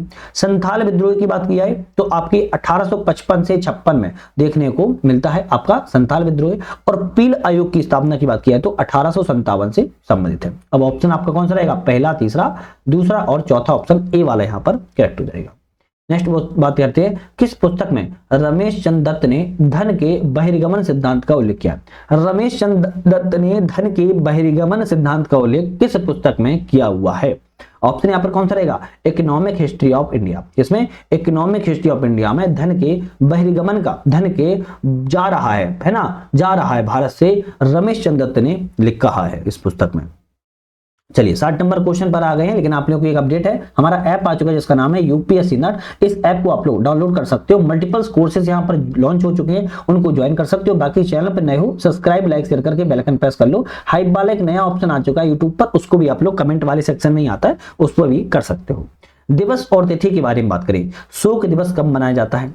शोक दिवस बंगाल में कब मनाया गया? तो शोक दिवस कहेंगे 16 अक्टूबर को, करेक्ट है। खिलाफत दिवस की बात किया है 17 अक्टूबर को, ये भी ठीक है। सीधी कार्रवाई दिवस की बात किया है तो 16 अगस्त को, ये भी ठीक है। और मुक्ति दिवस की बात किया है तो 22 दिसंबर को, ये भी करेक्ट है। तो ऑप्शन सी वाला रहेगा, ए का पहला, बी का दूसरा, सी का चौथा, डी का तीसरा ऑप्शन यहाँ पर करेक्ट है। किसने, कौन है सतनामी विद्रोह से संबंधित? तो इनमें से सतनामी विद्रोह से कौन से व्यक्ति संबंधित हैं? गुरु घासीदास। कौन है? गुरु घासीदास सतनामी विद्रोह से संबंधित है। गुरु घासीदास के टाइम पीरियड की बात की जाए तो 1756 से लेके 1836 तक जो है इनका समय पीरियड है। उनका संदेश था सत्य बोलो, काम करो, धर्म निभाओ। इनका यह आपका क्या था? उपदेश था एक तरीके से। प्रथम कर्नाटक युद्ध के बारे में विचार करें, कौन सा सही नहीं है, मतलब कि गलत कौन सा है? तो इनमें से 3 सही होंगे, एक गलत होगा। यह युद्ध जो है फ्रांसीसी सेना और नवाब अनवरुद्दीन के मध्य में लड़ा गया था, ये तो करेक्ट है। यह मद्रास पर फ्रांसीसी की विजय का कारण शुरू हुआ, ये भी करेक्ट है। इस नाम की समाप्ति पांडुचेरी की संधि से हुई, तो इसकी समाप्ति पांडुचेरी की संधि समाप्त हुई थी क्या? नहीं भाई, हम कहेंगे इसकी समाप्ति जो है एक्स-ला सेपिल की संधि से समाप्त हुआ था, तो हम कहेंगे ये तो गलत है ना। चौथा है, युद्ध के पश्चात मद्रास अंग्रेजों को पुनः प्राप्त हुआ, ये भी करेक्ट है। तो ऑप्शन पूछा था कौन सा गलत है, तो हमारा ऑप्शन सी वाला यहाँ पर गलत है। दादाभाई नेरोजी के संदर्भ पर विचार करें, कौन सा ऑप्शन सही? दादाभाई नेरोजी के बारे में, उदारवादी दल से ब्रिटिश संसद में चुने जाने वाले पहले भारतीय थे। कौन से दल से थे? उदारवादी नरम दल से थे, करेक्ट है। बंबई ने ज्ञान प्रसारक मंडली की इन्होंने स्थापना की है, ये भी सही है। इन्होंने समाचार पत्र इंडियन रिव्यू में उपनिवेशों में सुशासन संबंधी विचार नहीं, इन्होंने सुशासन संबंधी विचार को नहीं दिया हुआ है, ध्यान रखिएगा, है ना। और इसका संपादन है, अगर कभी पूछा जाए कि इंडियन रिव्यू में किसने किया है, तो इंडियन रिव्यू का जो संपादन है वो आप किसने दिया है? ये आपके G.A. नटेशन ने किया है। किसने? G.A. नटेशन के द्वारा किया गया है, और यह मद्रास में संबंधित था, अंग्रेजी भाषा में दिया जाता था। केवल पहला और दूसरा सही है, जबकि तीसरा ऑप्शन यहां पर गलत है। कौन सा वारेन हेस्टिंग्स के द्वारा किए गए न्यायिक सुधारों में शामिल है? तो वारेन हेस्टिंग्स के द्वारा कुछ न्यायिक सुधार किए गए हैं, इनमें से कौन सा ऑप्शन यहां पर सही है? प्रत्येक जिले में दीवानी एवं फौजदारी न्यायालयों की स्थापना की गई थी। ऑप्शन कौन सा सही है? पहला वाला करेक्ट है। हिंदू मुसलमानों के लिए समान विधि नहीं, ऐसा कोई संबंधित नहीं है। दीवानी न्याय अधिकारियों को अधीन लाना, ये भी समझते हैं, केवल पहला वाला सही है, तो हम ए ऑप्शन पर टिक यहां पर कर देंगे। नेक्स्ट क्वेश्चन की बात करेंगे, अभिकथन और कारण, इनमें से कौन सा ऑप्शन जो है सही है, इसकी बात करें। अभिकथन कहता है कि वेलेजली ने भारतीय राज्यों को सहायक संधि स्वीकार करने के लिए बाध्य किया, बिल्कुल सही है, वेलेजली ने बाध्य किया हुआ था। नेक्स्ट आता है कि भाई वेलेजली भारत को नेपोलियन के प्रभाव से बचाना चाहता था। क्या करना चाहता था? वेलेजली भारत को नेपोलियन के प्रभाव से बचाना चाहता था, तो हम कहेंगे ये भी करेक्ट है। तो कारण और कथन दोनों ही सही हैं, हम कहेंगे ए ऑप्शन सही रहेगा, और व्याख्या भी सही यहां पर की जा रही है। नेक्स्ट क्वेश्चन की बात करेंगे, नारीवादी तर्कों पर आधारित पुस्तक है स्त्री पुरुष की तुलना, किसकी रचना है? नारीवादी तर्कों पर आधारित पुस्तक स्त्री पुरुष तुलना है या किसकी रचना है? ऑप्शन कहेंगे ताराबाई सिंधे की क्या है? रचना है। ताराबाई सिंधे की रचना है, 1882 में इन्होंने लिखा है। कब लिखा है? 1882 से संबंधित है। बंगाल विभाजन के संदर्भ पर विचार करें, कौन सा ऑप्शन सही है? तो बंगाल विभाजन के बारे में, बंगाल विभाजन का प्रस्ताव 1903 का बंगाली एवं संजीवनी पत्रिका में कड़ा विरोध किया गया था, बिल्कुल करेक्ट है। इसका मूल उद्देश्य मूल बंगाल में बंगालियों की आबादी को कम करके उन्हें अल्पसंख्यक बनाना था, तो हम कहेंगे दूसरा वाला भी सही है। ऑप्शन रहेगा 1 और 2, दोनों ऑप्शन सही है। बाकी आपको देखना है कि किस तरीके से आपको एग्जाम में याद रहता है। निम्नलिखित में से कौन औपनिवेशिक शासन के अधीन भारतीय अर्थव्यवस्था में धन की निकासी के प्रमुख घटक थे? भाई औपनिवेशिक शासन के चलते भारतीय अर्थव्यवस्था में जो धन की निकासी हो रही है, इनमें से कौन कौन से कारण थे? भारतीय राज्य सचिव के संबंध में व्यय होना, बिल्कुल करेक्ट है। विदेशी पूंजी निवेश पर ब्याज दर होना, ये भी करेक्ट है। ईस्ट इंडिया कंपनी के भागीदारों का प्राप्त लाभांश होना, ये भी सही है। कंपनी के सैन्य और असैन्य व्यय में होना, ये भी करेक्ट है। तो ऑप्शन रहेगा चारों ही कारण भारतीयों की धन निकासी को यहां से लिया जा रहा था। कौन कांग्रेस के समाजवादी पार्टी की स्थापना से संबंधित नहीं है? तो कांग्रेस की समाजवादी पार्टी की स्थापना से कौन सी संबंधित नहीं है? आचार्य नरेंद्र देव संबंधित है, जयप्रकाश नारायण संबंधित है, अच्युत पटवर्धन संबंधित, चित्तरंजन दास संबंधित नहीं है। चित्तरंजन दास संबंधित जो है नहीं है, आप ध्यान रखिएगा। और चित्तरंजन दास ने किसकी की थी? स्वराज्य पार्टी की स्थापना की थी, जिसमें मोतीलाल नेहरू भी सम्मिलित थे 1923 में।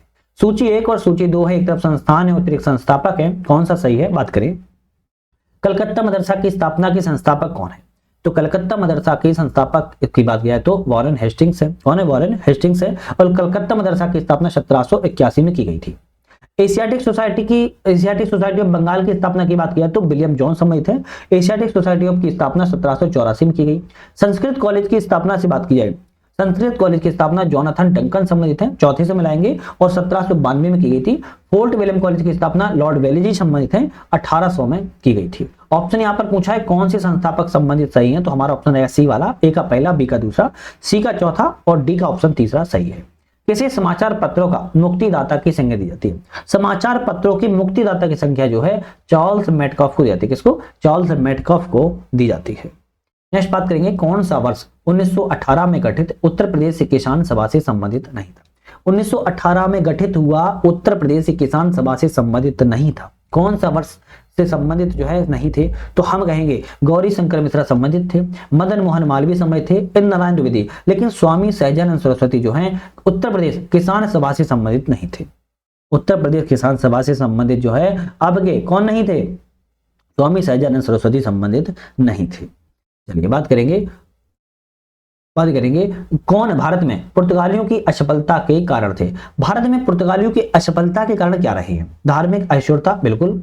व्यापारिक हितों के विपरीत कार्य करना, ये भी ठीक है। यूरोपीय शक्तियों से संघर्ष होना, ये भी करेक्ट है। नए उपनिवेशों ब्राजील की खोज हो गई तो फिर इन्होंने भारत की ओर ध्यान थोड़ा कम देना स्टार्ट कर दिया। ऑप्शन रहेगा डी वाला करेक्ट है। चलिए नेक्स्ट क्वेश्चन की बात करेंगे, वांडीवास का निर्णायक युद्ध जो है किन यूरोपीय शक्तियों के बीच में लड़ा गया था? तो वांडीवास का युद्ध जो है यूरोपीय शक्तियों के बीच में लड़ा गया था। किन किन के बीच में? तो हम कहेंगे अंग्रेज एवं फ्रांसीसी के बीच में, अंग्रेज एवं फ्रांसीसियों के बीच में वांडीवास का निर्णायक युद्ध जो है लड़ा गया था। निर्णायक जो युद्ध लड़ा गया था, कब लड़ा गया था? 1760 में लड़ा गया था। कब? 1760 में लड़ा गया था।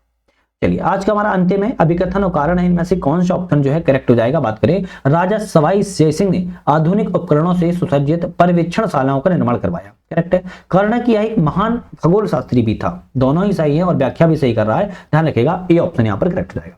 बेशक आज हमने यहाँ पर 75 क्वेश्चन लगाए हैं, जो हमारे 76 से लेके 150 आपके 150 क्वेश्चन तक बाकी हैं, वो नेक्स्ट वीडियो में आएंगे, जो कि बहुत ही ज्यादा महत्वपूर्ण रहने वाली है। तो अगर आप लोग अभी तक चैनल पर नए थे, सब्सक्राइब लाइक शेयर नहीं किया तो कर लीजिए, क्योंकि इसी तरीके की वीडियो आपको मिलती रहेगी और इस चैनल पर मल्टीपल कोर्सों की टेस्ट भी लग रही है, आप बखूबी उसको भी देख पाओगे। तो आज के लिए बहुत बहुत धन्यवाद।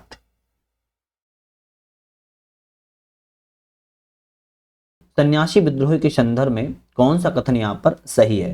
तो सन्यासी विद्रोह के बारे में कही जा रही है कौन सी बातें यहाँ पर करेक्ट है? अंग्रेजी सरकार द्वारा तीर्थ यात्रा पर आरोपित जो प्रतिबंध है उसका परिणाम था सन्यासी विद्रोह। सन्यासी विद्रोह कब हुआ? 1763 में हुआ था। 1763 में सन्यासी विद्रोह को देखा जाता है और लगातार ये चलता रहा सन्यासी विद्रोह 1800 तक, 1800 ईस्वी तक यह चलता रहा। मतलब 1763 से लेके 1800 ईस्वी तक यह विद्रोह चला था। सन्यासी विद्रोह का उल्लेख की बात किया है आनंद मठ में मिलता है। बंकिम चंद्र चटर्जी के द्वारा लिखा गया आनंद मठ में इसका उल्लेख जो है मिलता है। इसका दमन कॉर्नवालिस ने किया था? नहीं, इसका दमन कॉर्नवालिस के द्वारा नहीं किया गया है, ध्यान रखिएगा। वॉरेन हेस्टिंग्स ने, किसने? वॉरेन हेस्टिंग्स के द्वारा एक लंबे संघर्ष के बाद, एक लंबे संघर्ष अभियान के बाद सन्यासी विद्रोह का दमन कर पाए थे। तो पहला और दूसरा ऑप्शन करेक्ट है, जबकि तीसरा वाला सही नहीं। तो हम कहेंगे ए रहेगा, पहला और दूसरा सही है, तीसरा वाला गलत है। नेक्स्ट क्वेश्चन की बात करेंगे, निम्नलिखित में से किस अधिनियम के अंतर्गत कंपनी के अधीन नियुक्ति में योग्यता संबंधी मापदंड को अपनाकर भेदभाव को समाप्त किया गया था? तो कंपनी के अधीन नियुक्ति में योग्यता के संबंधी मानदंड को अपनाया गया था और भेदभाव को समाप्त किया गया था। किस एक्ट के माध्यम से? बहुत छोटा क्वेश्चन है। चार्टर अधिनियम एक्ट आपका कौन सा है? 1833। कौन सा है? 1837 है। और धारा कभी कभी एग्जाम में आ जाती है, धारा पूछ लेती तो धारा 87 के अंतर्गत। ठीक है, चलिए नेक्स्ट क्वेश्चन बात करेंगे। लॉर्ड वेलेजली के द्वारा निम्नलिखित में से किस वर्ष नागरिक सेवा में चयनित युवाओं के लिए प्रशिक्षण हेतु फोर्ट विलियम कॉलेज की स्थापना की गई थी? तो फोर्ट विलियम कॉलेज की स्थापना किसने की? लॉर्ड वेले जली के द्वारा की गई। पहले ही क्वेश्चन में आपका ही दोनों चीजें आंसर मिल गई। भाई अब पूछ रहा है कि लॉर्ड वेले जली ने फोर्ट विलियम की कॉलेज की स्थापना की तो कब की थी? तो आप कहोगे 10 जुलाई। कब की थी? 10 जुलाई। अब आपको सर 10 जुलाई तो क्वेश्चन में है नहीं, ये आपको बता रहा हूं। 10 जुलाई को 1800 में, कब? 10 जुलाई को 1800 में लॉर्ड वेले जली के द्वारा फोर्ट विलियम कॉलेज की स्थापना को किया गया था। ब्रिटिश अधिकारियों को भारतीय भाषाओं में प्रशिक्षित करने के लिए, ब्रिटिश अधिकारियों को भारतीय भाषाओं में ट्रेनिंग देने के लिए, प्रशिक्षित करने के लिए फोर्ट विलियम कॉलेज की स्थापना की गई थी। ध्यान रखिएगा, तो ये भी आपको याद रखना होगा। नेक्स्ट क्वेश्चन है न्यू इंग्लिश चैनल। कौन सा है? न्यू इंग्लिश चैनल, जो आगे चलकर फर्ग्यूसन कॉलेज के नाम से जाना जाता है, की स्थापना किसके द्वारा की गई?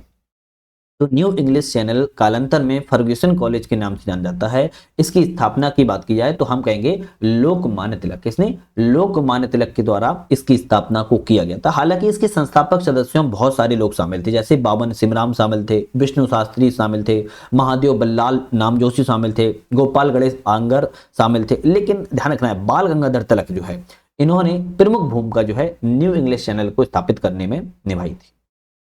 बात करेंगे समाचार पत्र और भाषा है, कौन सा समाचार किस आपके भाषा में प्रकाशित किया गया? ऑप्शन रहेगा मराठा। मराठा की बात की जाए, मराठा जो है किस भाषा में? तो हम कहेंगे मराठा अंग्रेजी भाषा में पेश किया गया था। किसमें? अंग्रेजी भाषा में पेश किया गया था। वहीं आ जाए दर्पण। दर्पण किस भाषा में? दर्पण कहेंगे, दर्पण मराठी भाषा में पेश किया गया था। तो पहला और दूसरा तो भाई नहीं मिले हैं। तीसरा अल हिलाल। अल हिलाल जो है आपकी उर्दू समाचार पत्र था, करेक्ट है। और सोम प्रकाश बंगला में था, ये भी करेक्ट है। तो तीसरा और चौथा यहाँ पर सही है, जबकि पहला और दूसरा जो है यहाँ पर अपोजिट मिले हुए हैं, ध्यान रखिएगा। नेक्स्ट क्वेश्चन की बात करेंगे, किसने वर्ष 1930 में मुस्लिम लीग के इलाहाबाद अधिवेशन की अध्यक्षता की? 1930 में मुस्लिम लीग के इलाहाबाद अधिवेशन की अध्यक्षता की बात कर रहा है, किसके द्वारा की गई? मोहम्मद इकबाल ने की थी। किसने? मोहम्मद इकबाल के द्वारा की गई थी। 30 दिसंबर 1906 को 30 दिसंबर 1906 को अखिल भारतीय मुस्लिम लीग की स्थापना की गई थी और मुस्लिम लीग के नाम से इसको जाना जाता है। इसकी स्थापना ढाका, ब्रिटिश भारत, अब बांग्लादेश में की गई है, ध्यान रखिएगा। और 1930 में इलाहाबाद में मोहम्मद इकबाल के द्वारा मुस्लिम लीग का अध्यक्षता चुनी गई थी। अध्यक्ष जो है बनाया गया था मोहम्मद इकबाल को। किसकी अध्यक्षता में 1921 में समाचार पत्रों के कानूनों की समीक्षा के लिए समाचार पत्र समिति का गठन किया गया है? तो किसकी अध्यक्षता में किया गया था 1921 में? तो आप कहोगे तेज बहादुर सप्रू। किसका? तेज बहादुर सप्रू। 1921 का समय था, समाचार पत्रों के कानूनों की समीक्षा के लिए समाचार पत्र समिति का जो है गठन किया गया था। 1799 में लॉर्ड वेलेजली के काल में समाचार पत्रों का पर्यवेक्षण अधिनियम लाया गया था, उसी को ध्यान में रखते हुए। चलिए नेक्स्ट क्वेश्चन की बात करेंगे। नेक्स्ट क्वेश्चन हमारा यहाँ पर आता है, लेकिन क्वेश्चन पे बात करने से पहले एक छोटा सा आप लोगों के लिए अपडेट है, और बहुत सारे लोगों को पता है क्योंकि ज्वाइन भी कर चुके हैं बहुत सारे स्टूडेंट, लेकिन कई सारे स्टूडेंटों को नहीं पता है। तो उनके बारे में ये नोटिफिकेशन है कि हमारा ऐप आ चुका है जिसका नाम है यूपीएससी नेट। इस ऐप को डाउनलोड करने के लिए डिस्क्रिप्शन में लिंक दे दी है, लिंक से भी कर सकते हो, प्ले स्टोर पर सर्च कर लेना है यूपीएससी नेट। यूपी पीसीएस या यूपी के कितनी भी एग्जाम देने वाले हो, इसके लिए आपको इस ऐप पर महत्वपूर्ण चीजें मिल रही हैं। जैसे कोई भी एग्जाम यूपी का दे रहा हो और आपने क्विक रिवीजन नोट्स अगर ज्वाइन कर लिए, इसमें आपको 23 पीडीएफ मिलती हैं जो कि बहुत ज्यादा इंपॉर्टेंट है। पूरा उत्तर प्रदेश समाहित है, साथ में Indian history, world history, geography, polity, science, सारी चीजें 23 पीडीएफ में समाहित की गई हैं, रंगीन कलर में है, आप जाकर देख लेना। यूपी पीसीएस के लिए एग्जाम बूस्टर सीरीज चल रही है जिसमें सभी सब्जेक्ट कवर किए गए, यूपी जीके कवर की गई है, साथ में करंट अफेयर्स भी। 11 अगस्त से बैच स्टार्ट हो चुका है। यहां पर कोई भी समस्या आए तो आप हमारे टोल फ्री नंबर पे बात कर सकते हो, जो कि आपको इस कोर्स में सफलता दिलाने की गारंटी देता है। यूपी पीसीएस के लिए इंग्लिश और हिंदी दोनों, अंग्रेजी और हिंदी बाइलिंगुअल में आपकी chapter wise, subject wise, full test, previous year test और मॉडल पेपर 300 से ज्यादा टेस्ट सीरीज को लॉन्च किया गया है। आप जाके एक बार जरूर ज्वाइन कर लीजिए, क्योंकि यहां पर आप लोग जब टेस्ट लगा लेते हो, क्वेश्चन लगाने के बाद आपको वहां पर की पॉइंट मिलते हैं। एक तरीके से की पॉइंट का मतलब है एक्सप्लेन मिलता है, और जो कि एग्जाम्स के पॉइंट ऑफ व्यू से बहुत इंपॉर्टेंट है। तीनों कोर्स आपके यूपी से रिलेटेड हैं। यूपी का कोई भी एग्जाम दे रहे हो, बहुत ज्यादा महत्वपूर्ण है। अभी जाइए यूपीएससी नेट ऐप पर और डाउनलोड जो कर लीजिएगा। चलिए क्वेश्चन पर लौटते हैं। क्वेश्चन क्या है हमारा उसको देख लेते हैं। सबसे पहले थोड़ा जूम कर लेते हैं। चलिए क्वेश्चन है, देसी भाषा समाचार पत्र अधिनियम 1878 के तहत किन समाचार पत्रों के विरुद्ध में लाया गया था? तो देसी समाचार पत्र अधिनियम 1878 जो है किन समाचार पत्रों के विरोध में लाया गया था? तो हम कहेंगे भारत मिहिर, बिल्कुल ठीक है। सोम प्रकाश, ये भी ठीक है। डाका प्रकाश, ये भी ठीक है। सहचल, तो अरे भाई चारों के ही आपके विरुद्ध में लाया गया था। डी ऑप्शन यहां पर रहने वाला है।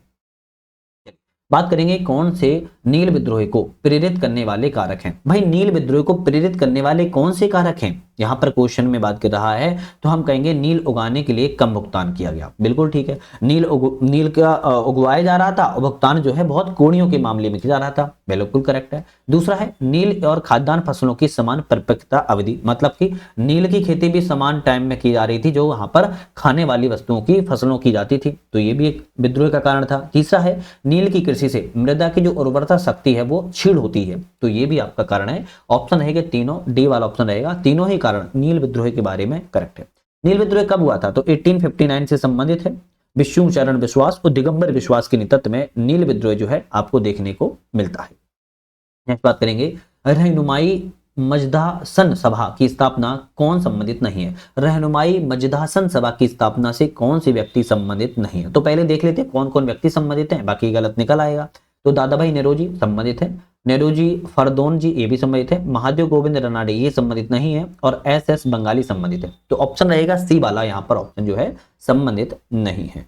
चलिए नेक्स्ट क्वेश्चन बात करेंगे, द इंडियन स्ट्रगल किसकी आत्मकथा है? भाई द इंडियन स्ट्रगल की बात कर रहा है, किसने की आत्मकथा है? तो द इंडियन स्ट्रगल को सबसे पहले तो ये समझो कि कब लॉन्च किया गया, तो 1942 में इसको प्रकाशित किया गया था। और यह जो पुस्तक है भारतीय स्वतंत्रता के इतिहास और ब्रिटिश शासन संबंधी तथ्यों के बारे में वर्णन करती है। अब इंडियन स्ट्रगल की बात करें तो नेताजी सुभाष चंद्र बोस की आत्मकथा से संबंधित है। किसकी? नेताजी सुभाष चंद्र बोस की आत्मकथा से संबंधित है। सुभाष चंद्र बोस का जन्म 23 जनवरी 1857 को उड़ीसा के कटक शहर में हुआ था। इनकी माता का नाम प्रभावती था, पिता का नाम जानकी दास था, ध्यान रखिएगा। और 1919 में भारतीय सिविल सेवा की परीक्षा तैयारी करने के लिए लंदन भी गए थे और उनका चयन भी हो गया था। हालांकि फिर उन्होंने त्याग पत्र जो है दे दिया था और अंग्रेजों के विरुद्ध कार्य में जुट हो गए थे। करजन किचनर विवाद किससे संबंधित है? करजन किचनर विवाद किससे संबंधित है? तो करजन का सम पीरियड की सबसे पहले बात की जाए तो 1899 से लेके 1905 में यह संबंधित रहे हैं। अब बात की जा रही है कि करजन किचनर विवाद के समय थे सैन्य प्रशासन में व्याप्त दोहरे नियंत्रण की समाप्ति से संबंधित है। आपका ऑप्शन कौन सा? 87 का यहाँ पर जो है डी वाला यहाँ पर आपका ऑप्शन सही रहेगा, ध्यान रखिएगा। ठीक है, तो बंगाल विवाद आपको लॉर्ड कर्जन संबंधित है, लेकिन कर्जन किचनर की बात की जा रही है ना, तो यह संबंधित किससे है?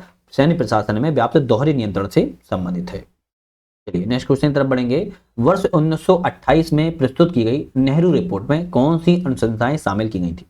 देखो आप लोगों से छोटी सी रिक्वेस्ट करते हैं, चैनल को सब्सक्राइब लाइक शेयर कर दिया करो, क्योंकि थोड़ा मोटिवेशन मिल जाता है, अच्छा लगता है। बाकी एक हाइप वाला ऑप्शन भी एक नया आ गया है ना, जहां पर कमेंट करते हो उसके अगर आप थोड़ा सा स्लाइड करोगे वहां पर हाइप वाला आता है, तो हाइप कर दिया करो और अच्छा लगता है, मोटिवेशन मिलता है, थोड़ा चैनल ग्रोथ करता है। तो आप सबका सपोर्ट ही हमारे लिए महत्वपूर्ण है ना। और आपको लगता होगा कि सब्सक्राइब मांगते रहते, सब्सक्राइब मांगने से फैमिली बड़ी होती है, तो मोटिवेशन बहुत मिलता है।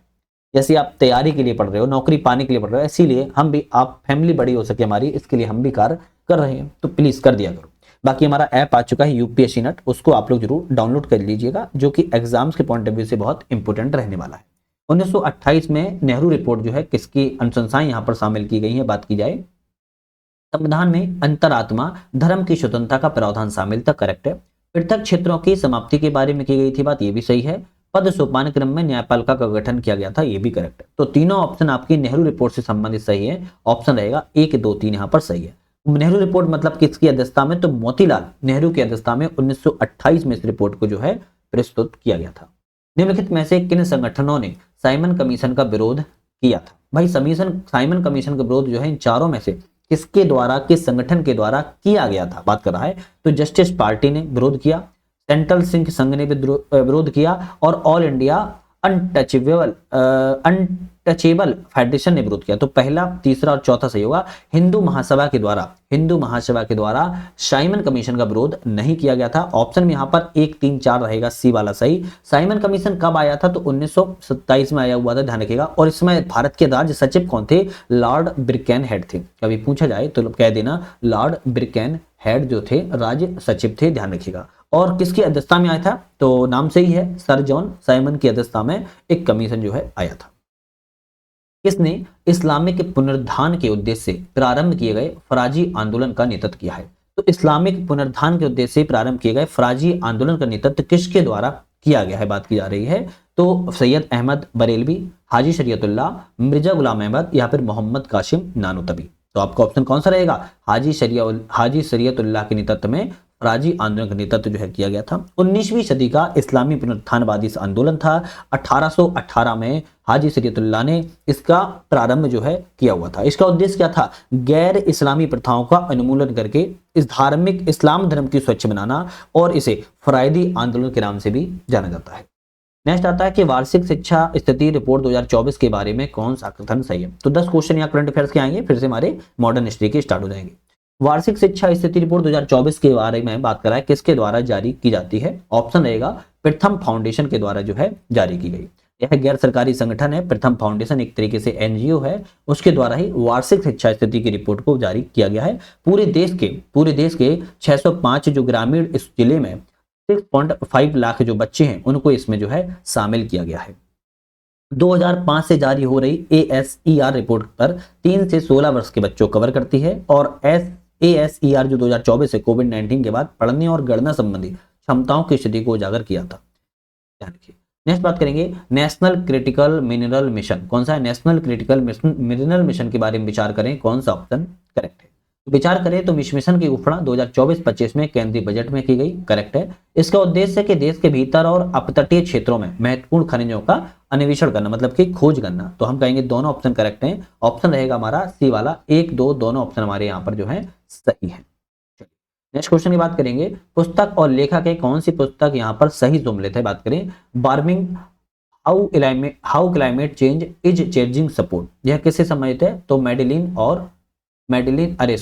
Warming up how climate change जो पुस्तक है लेखक मेडेलिन और इज चेंजिंग सपोर्ट से संबंधित है। तो ऑप्शन पहला वाला बिल्कुल करेक्ट है। दूसरा है अहिंसा हड़प्पा सभ्यता पर 100 विचार। तो इसको किसने लिखा है? अहिंसा हड़प्पा सभ्यता पर तो देवदत्त पटनायक ने लिखा है। तो यहाँ पर ये गलत है, देवदत्त पटनायक जो है संबंधित है। तो दूसरा वाला गलत हो गया। The new icon Savarkar and the fact, ये किसने लिखा है? तो यह आपकी पुस्तक जो है विनायक दामोदर सावरकर के द्वारा लिखा है। किसने? विनायक दामोदर सावरकर के द्वारा लिखा गया है, ये भी गलत है। प्रोफेट सॉन्ग जो है पॉल लिंच ने लिखा है, ये आपका करेक्ट है। तो भाई पहला और चौथा सही रहेगा, तो हम कहेंगे सी ऑप्शन सही है, कि दूसरा और तीसरा जो गलत है वो मैंने आपको बता दिया है। बात करते हैं सरस आजीविका मेला 2025 के बारे में विचार करें, कौन सा ऑप्शन करेक्ट है? सरस आजीविका मेला के बारे में विचार करना है, कौन सा ऑप्शन सही है? तो राष्ट्रीय ग्रामीण विकास और पंचायती राज संस्था के द्वारा इसको संचालित किया गया, करेक्ट है। इसका थीम लखपति दीदी निर्यात क्षमता का विकास करना है, तो हम कहेंगे ये भी करेक्ट है। तो दोनों ऑप्शन तो सही है, लेकिन सरस आजीविका मेला की बात की जाए, इसका आयोजन 21 फरवरी से लेकर 10 मार्च तक चला था। कहां पर चला था? तो नोएडा में चला था। अब इसीलिए इंपोर्टेंट हो जाता है सरस आजीविका मेला, है ना। और ये इसमें ग्रामीण विकास मंत्रालय के द्वारा ग्रामीण विकास और पंचायती राज संस्थान के सहयोग से इसको जो है संचालित किया गया था। तो नोएडा उत्तर प्रदेश में लगा था, इसीलिए महत्वपूर्ण है। खबरों में रहा सेरेगेंटी संरक्षित क्षेत्र का संबंध किस देश से है?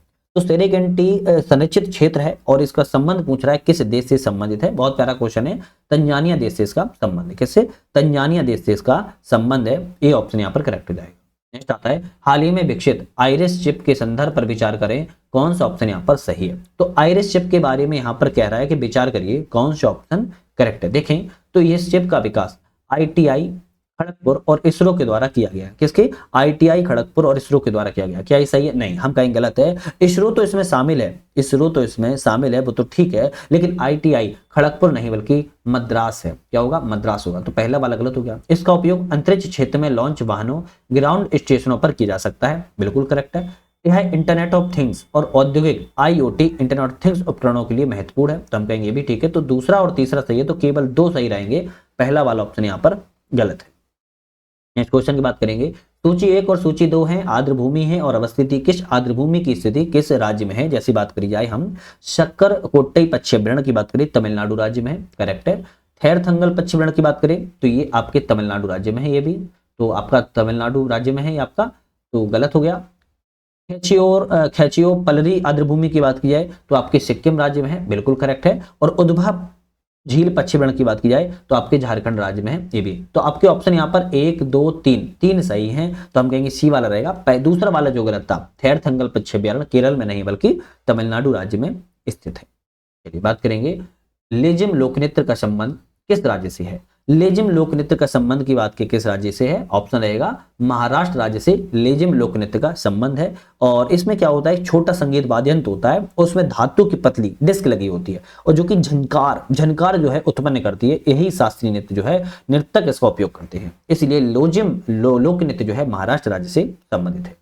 भारत के अंतरिक्ष क्षेत्र में आगामी मिशनों के पर विचार करें, कौन सा मिशन किस वर्ष जो है लॉन्च होने के लिए तैयार है।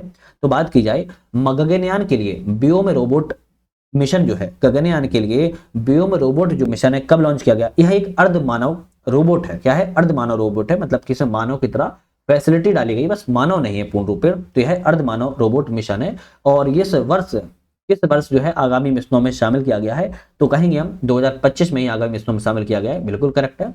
पहला मानवयुक्त गगनयान मिशन की बात की जाए तो आपका पहला गगनयान मिशन जो है मानवयुक्त 2027 है। क्या है, 2027 है, तो आपका दूसरा वाला गलत हो गया। भारत के पहले अंतरिक्ष स्टेशन की स्थापना की बात की जाए कब रखी गई है, तो ऑप्शन 2028 नहीं बल्कि 2035 रखी गई है। 2035 तक भारत का अपना एक अंतरिक्ष स्टेशन होगा, तो ये तीसरा वाला भी गलत है। चंद्रमा पर पहले भारतीय अंतरिक्ष यात्री को उतारना भारत का लक्ष्य कब है, 2040 तक है, तो ये भी ऑप्शन हमारा करेक्ट है। तो पहला और चौथा सही है, तो हम कहेंगे दो ऑप्शन सही है, परंतु दो ऑप्शन यहाँ पर जो है गलत है। चलिए बात करेंगे नेक्स्ट क्वेश्चन की, कुछ दिवस हैं उनको एक कार्यक्रम में व्यवस्थित करना है, इस कूट का उत्तर बताइए। जैसे बात की जाए प्रवासी भारतीय दिवस, प्रवासी भारतीय दिवस जो है 9 जनवरी को मनाया जाता है। कब मनता है, 9 जनवरी को मनाया जाता है। थल सेना दिवस की बात किया तो 15 जनवरी को मनाया जाता है, थल सेना दिवस 15 जनवरी को। अंतर्राष्ट्रीय मातृभाषा दिवस की बात की जाए, अंतर्राष्ट्रीय मातृभाषा दिवस कब मनाया जाता है, तो हम कहेंगे 21 फरवरी को मनाया जाता है। कब मनाता है, 21 फरवरी को मनाता है। विश्व कुष्ठ रोग की बात की कब मनाता है, तो 30 जनवरी को मनाया जाता है। अब ऑप्शन में देख लो कौन सा ऑप्शन सही बैठ रहा है, तो हम कहेंगे डी वाला है, 1 2 4 3, 1 2 4 और फिर आपके 3 फरवरी तो लास्ट में ही आएगा। चलिए नेक्स्ट क्वेश्चन की बात करेंगे, फिर से यहाँ पर मॉडर्न हिस्ट्री चालू हो जाएगी हमारी और इंपोर्टेंट है। कौन अहरार आंदोलन से संबंधित नहीं है, तो अहरार आंदोलन से कौन संबंधित नहीं है, तो हम कहेंगे हकीम अजमल खां संबंधित हैं, मजहरुल हक संबंधित हैं, मौलाना मोहम्मद अली संबंधित है, रहमतुल्लाह सयानी संबंधित नहीं है। डी ऑप्शन यहाँ पर जो है गलत हो जाएगा। 1906 में बंगाल के राष्ट्रवादी मुसलमानों के द्वारा अहरार आंदोलन जो है किया गया था, तो 1906 जो है आपका संबंधित है। सुशासन के विचारों से यह जो प्रेरित था, यह भी आपको ध्यान रखना है। इसका उपबंध भारत सरकार अधिनियम 1919 में शामिल है। तो 1919 में भारत सरकार अधिनियम में कौन कौन सी बातें यहां पर की गई, बात की जाए केंद्र में द्विसदनी व्यवस्था की बात की गई। क्या ये सही है, तो हम कहेंगे भाई केंद्र में द्विसदनी की व्यवस्था की बात की गई थी। केंद्र में द्वैध शासन प्रणाली का प्रारंभ नहीं, केंद्र में द्वैध शासन प्रणाली का प्रारंभ तो 1935 में किया गया था, बल्कि केंद्र में बल्कि नहीं बल्कि प्रांतों में दो शासन प्रणाली को किया गया। तो दूसरा वाला गलत है। स्त्रियों को मतदान का अधिकार हाँ बिल्कुल दिया गया था। लोक सेवा आयोग की स्थापना का विचार भी आया था। तो यहाँ पर पहला तीसरा चौथा सही होगा, जबकि दूसरा वाला जो है यहाँ पर गलत हो जाएगा, ध्यान रखिएगा। चलिए नेक्स्ट क्वेश्चन की बात करेंगे, प्रथम विश्व युद्ध के दौरान किसके नेतृत्व में तुर्की की सहायता के लिए एक चिकित्सा मिशन जो है भेजा गया था। प्रथम विश्व युद्ध फर्स्ट वर्ल्ड वार में क्या जा रही है, तुर्की की सहायता के लिए चिकित्सा मिशन भेजा गया था। किसकी सहायता में, किसके नेतृत्व में भेजा गया था, ऑप्शन रहेगा मुख्तार अहमद अंसारी के नेतृत्व में भेजा गया था। ए ऑप्शन इसमें आपका करेक्ट है, ध्यान रखना है। नेक्स्ट क्वेश्चन बात करेंगे, कौन से ब्रिटिशों के द्वारा प्रारंभ किए गए स्थायी भूमि बंदोबस्त के परिणाम है। ब्रिटिश द्वारा प्रारंभ किए गए स्थायी भूमि बंदोबस्त के परिणाम क्या हो सकते हैं। तो ऑप्शन की बात की जाए तो सबसे पहले तो स्थायी बंदोबस्त की बात की जाए कब से संबंधित है, 1793 से संबंधित है। 1793 से कौन कौन से इसमें आपके वायसराय थे, जनरल थे, तो लॉर्ड कॉर्नवालिस थे। कौन थे, लॉर्ड कॉर्नवालिस जो है आपके स्थायी भूमि से संबंधित हैं और यहाँ पर भू राजस्व के आय के स्रोत के रूप में जो है इसको जाना जाता है। अब बात करें कौन कौन से भूमि बंदोबस्त के परिणाम थे। परिणाम की बात किया तो कंपनी की आय सुनिश्चित करना बिल्कुल करेक्ट है, भूमिहीन मजदूरों की संख्या में बढ़ोतरी करना ये भी करेक्ट है, निष्ठावान सहयोगी की प्राप्ति करना ये भी करेक्ट है, कृषकों की स्थिति में सुधार, अरे इनके सुधार तो इसमें था ही नहीं, तो हम कहेंगे पहला और दूसरा तीसरा सही है, जबकि चौथा वाला यहाँ पर गलत है। किसानों की तो स्थिति बहुत दयनीय हो चुकी थी, बहुत दयनीय हो गई थी। प्रतिनिधित्व नहीं तो कर नहीं, यह नारा राष्ट्रवादियों ने किस अधिनियम प्रतिक्रिया स्वरूप दिया था। प्रतिनिधित्व नहीं तो कर नहीं का नारा जो है आपका 1892 का भारत पर्सन अधिनियम में यह जो नारा है दिया गया था। बी ऑप्शन यहाँ पर जो है करेक्ट हो जाएगा। कौन सा भू राजस्व की महलवाड़ी व्यवस्था से संबंधित है? तो भू राजस्व की महलवाड़ी आपको पता होगा, है ना, एक स्थायी बंदोबस्त हुआ, एक रैयतवाड़ी बंदोबस्त हुआ, एक महलवाड़ी बंदोबस्त हुआ। महलवाड़ी व्यवस्था किस व्यक्ति से संबंधित है? ऑप्शन कहोगे लॉर्ड मैकेंजी से संबंधित है। महलवाड़ी व्यवस्था कब हुई थी? 1819 में हॉर्ट मैकेंजी के द्वारा इसको लाया गया था सर्वप्रथम। उत्तर प्रदेश, मध्य प्रदेश, पंजाब में यह लागू की गई थी, आपको ये भी ध्यान रखना है। लेकिन महलवाड़ी व्यवस्था के अंतर्गत भारत की भूमि लगभग 30% इसमें शामिल की जाती थी। कितना? 30% इसमें भारत की भूमि को शामिल किया गया था, ध्यान रखिए। नेक्स्ट क्वेश्चन बात करेंगे, किसे मार्च 1925 में केंद्रीय सभा अध्यक्ष निर्वाचित किया गया था? तो 1925 में केंद्रीय सभा का अध्यक्ष किसे बनाया गया था? विट्ठल भाई पटेल को बनाया गया था। और असहयोग आंदोलन की समाप्ति, गांधी जी की निराशावादी प्रवृत्ति को देखते हुए यहाँ पर मोतीलाल नेहरू, CR दास ने मिलकर विधानमंडल में प्रवेश किया और विट्ठल भाई पटेल को अध्यक्ष के रूप में निर्वाचित हुआ था। शवनावज्ञा आंदोलन के दमन के उद्देश्य से ब्रिटिश सरकार के द्वारा कनिंघम सर्कुलर जारी किया गया था। यह किस क्षेत्र में प्रभावी था? तो भाई की जा रहा है किस क्षेत्र में प्रभावी था? आप कहोगे असम क्षेत्र में यह प्रभावी था। किस अधिनियम के अंतर्गत कंपनी के व्यापारिक एकाधिकार को पूर्णतः समाप्त कर देगा? ऐसा कौन सा आपका यहाँ पर अमेंडमेंट हुआ, कंपनी के व्यापारिक एकाधिकार को पूर्णतः समाप्त कर दिया? पूर्णतः, ये शब्द बहुत इंपोर्टेंट है। फुल्ली पूर्णतः समाप्त कर दिया गया। तो आप कहोगे 1833 का चार्टर एक्ट का। क्यों 1833? बहुत सारे लोग टिक लगा रहे होंगे। तो चाय और चीन के साथ व्यापार इसमें हो रहा था, लेकिन 1833 का समय आया तो चाय एवं चीन के साथ भी व्यापार को समाप्त कर दिया गया। तो 1833 के चार्टर एक्ट के तहत एकाधिकार को पूर्ण रूप में समाप्त यहाँ पर कर दिया गया था। तो यहाँ पर बी ऑप्शन यहाँ पर आपका सही हो जाएगा। चलिए बात करेंगे नेक्स्ट क्वेश्चन की, कौन से अंग्रेजों के विरुद्ध फ्रांसीसी असफलता के कारण थे? भाई अंग्रेजों के विरुद्ध में फ्रांसीसियों की पराजय क्यों हुई, क्या कारण थे? ब्रिटिश की नौसैनिक सर्वोच्चता बिल्कुल बढ़िया थी। फ्रांसीसी सरकार का असहयोग, मतलब इनका सहयोग भी नहीं मिला फ्रांस सरकार का, ये भी सही बात है। अंग्रेजों को बंगाल पर अधिकार था, ये भी करेक्ट है। और ब्रिटिश सेनापतियों की कुशलता भी एक महत्वपूर्ण थी, ये भी देखिए। तो चारों ही कारण आपके फ्रांसीसियों की असफलता के लिए जाने जाते हैं। नेक्स्ट क्वेश्चन बात करेंगे, गांधी जी के नेतृत्व में प्रारंभ किए गए व्यक्तिगत सत्याग्रह में दूसरे सत्याग्रही कौन थे? बहुत छोटा क्वेश्चन है, आपको पता होगा 1940 में व्यक्तिगत सत्याग्रह की शुरुआत की गई थी। और गांधी जी के बाद जो है दूसरे सत्याग्रही के रूप में कौन थे? तो हम कहेंगे आपके कौन थे? जवाहरलाल नेहरू थे। कौन थे? जवाहरलाल नेहरू थे, ध्यान रखिएगा। ठीक है, तो आपका बी ऑप्शन यहां पर करेक्ट हो जाएगा। नेक्स्ट क्वेश्चन आता है, वर्ष 1940 में प्रस्तुत अगस्त प्रस्ताव कौन सा प्रावधान शामिल नहीं था? अगस्त प्रस्ताव में बात की जा रहा है कौन सा प्रावधान शामिल नहीं था? तो यहाँ पर युद्ध सलाहकारी परिषद का गठन ये शामिल था। युद्ध के बाद संविधान निर्मात्री संस्था का गठन करना ये भी शामिल था। वायसराय की कार्यकारिणी में भारतीय सदस्यों की संख्या वृद्धि करना ये भी शामिल था। लेकिन अंतिम सरकार, राष्ट्रीय सरकार का गठन अगस्त प्रस्ताव में शामिल नहीं किया गया था। तो ऑप्शन जो है सी वाला गलत हो जाएगा। स्वराज्य पार्टी का गठन किस उद्देश्य से किया गया था? भाई स्वराज्य पार्टी का गठन हुआ कब था? पहले तो ये समझो, स्वराज्य पार्टी का जो गठन है आपका कब हुआ था? 1923 में हुआ था। स्वराज्य पार्टी के गठन में कौन सा उद्देश्य शामिल था इसकी बात कर रहा है। तो विधानमंडल में प्रवेश करके सरकार का सुसंगत विरोध करना इसमें सबसे ज्यादा महत्वपूर्ण मुद्दा था। और विट्ठल भाई पटेल को इन्होंने आपके विधानमंडल में पद भी मिल गया था, तो इनके लिए भी जाना जाता है कि भाई इन्होंने काम भी कर लिया था।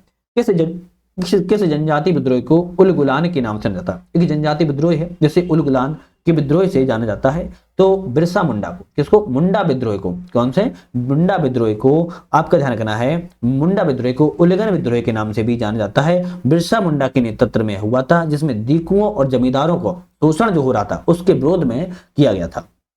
विद्रोह का प्रारंभ 1895 में हुआ था।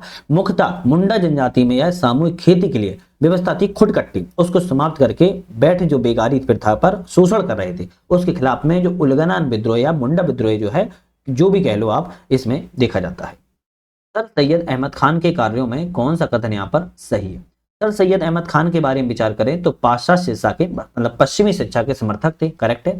देशभक्त एसोसिएशन की स्थापना की, ये भी ठीक है। तहजीब उल अखलाक का प्रकाशन किया, ये भी करेक्ट है। इस्लाम में कुरीतियों को दूर करने का इन्होंने प्रयास किया, बिल्कुल ठीक है। चारों ही ऑप्शन सर अहमद खान के बारे में सही है, ऑप्शन डी वाला यहाँ पर सही हो जाएगा। 1857 की क्रांति के समय कंपनी की यह न्यायिक सेवा में उस समय कार्यरत थी, यहाँ भी ध्यान रखना है। और सर सैयद अहमद खान के द्वारा 1875 में अलीगढ़ में एक मुस्लिम एंग्लो ओरिएंट कॉलेज की स्थापना भी की गई थी, आपको ये भी थोड़ा ध्यान रखिएगा। नेक्स्ट बात करेंगे, भगवती चरण बोहरा के द्वारा लिखित क्रांतिकारी दस्तावेज बम्ब और दर्शन किस उद्देश्य से लिखा गया है? तो भगवती चरण बोहरा ने लिखा है क्रांतिकारी दस्तावेज में बम और दर्शन किस उद्देश्य से लिखा गया है, तो गांधी द्वारा क्रांतिकारी गतिविधियों की आलोचना का प्रत्युत्तर देना, इस उद्देश्य से जो है बम ऑफ दर्शन लिखा गया है। वैसे आपने एक दूसरा नाम इसका सुना होगा, the philosophy of the bomb, है ना, तो ये भी भगवती चरण बोहरा से ही संबंधित है, ध्यान रखना है, सी ऑप्शन करेक्ट हो जाएगा। 1857 के बाद प्रशासनिक परिवर्तनों के संदर्भ में कौन सा ऑप्शन सही है? 1857 के बाद जो प्रशासनिक परिवर्तन हुए हैं उसके बारे में कहा रहा है, कौन सा ऑप्शन करेक्ट है? तो सेक्रेटरी ऑफ स्टेट की नियुक्ति की गई थी, बिल्कुल करेक्ट है। 1857 का जो विद्रोह हो चुका था आपके, उसके बाद सेक्रेटरी ऑफ स्टेट की नियुक्ति की गई, बिल्कुल करेक्ट है। दूसरा है रजवाड़ों के विलय की नीति का परित्याग किया गया था, तो हम कहेंगे ये भी करेक्ट है। रूढ़िवादी वर्गों का विरोध, नहीं, रूढ़िवादी वर्गों का विरोध नहीं किया गया इसमें। भारतीय सैनिकों की तुलना में यूरोपियों तुलना जो है अनुपात में वृद्धि कर दी गई, तो हम कहेंगे ये भी करेक्ट है। तो पहला, दूसरा और चौथा सही रहेगा, तीसरा वाला ऑप्शन यहाँ पर गलत है। चलिए नेक्स्ट बात करेंगे, किस कारण से मुस्लिम लीग ने क्रिप्स मिशन प्रस्ताव को अस्वीकार कर दिया? ऐसा कौन सा कारण था कि मुस्लिम लीग के द्वारा क्रिप्स मिशन के प्रस्ताव को अस्वीकार कर दिया गया? तो हम कहेंगे डोमिनिस्ट्रेशन का प्रावधान, नहीं, इस कारण से तो नहीं किया गया। पाकिस्तान की मांग हाँ, यही कारण था, पाकिस्तान की मांग जो है अस्वीकार कर दी थी मुस्लिम लीग ने, इसीलिए क्रिप्स मिशन के प्रस्ताव को यहाँ पर अस्वीकार कर दिया था, तो यही कारण रहा था। नेक्स्ट आता है कि किस कारखाना अधिनियम के ने 7 वर्ष से कम आयु के बच्चों के नियोजन पर प्रतिबंध लगा दिया था? ऐसा कौन सा कारखाना अधिनियम था? तो हम कहेंगे आपका 1881 का कारखाना अधिनियम था, जिसने 7 वर्ष से जो कम उम्र के बच्चे थे उनके नियोजन पर प्रतिबंध लगा दिया था कि वो बच्चे जो है कार्य नहीं करेंगे, कारखानों में काम करने के लिए प्रतिबंध जो है लगा दिया था।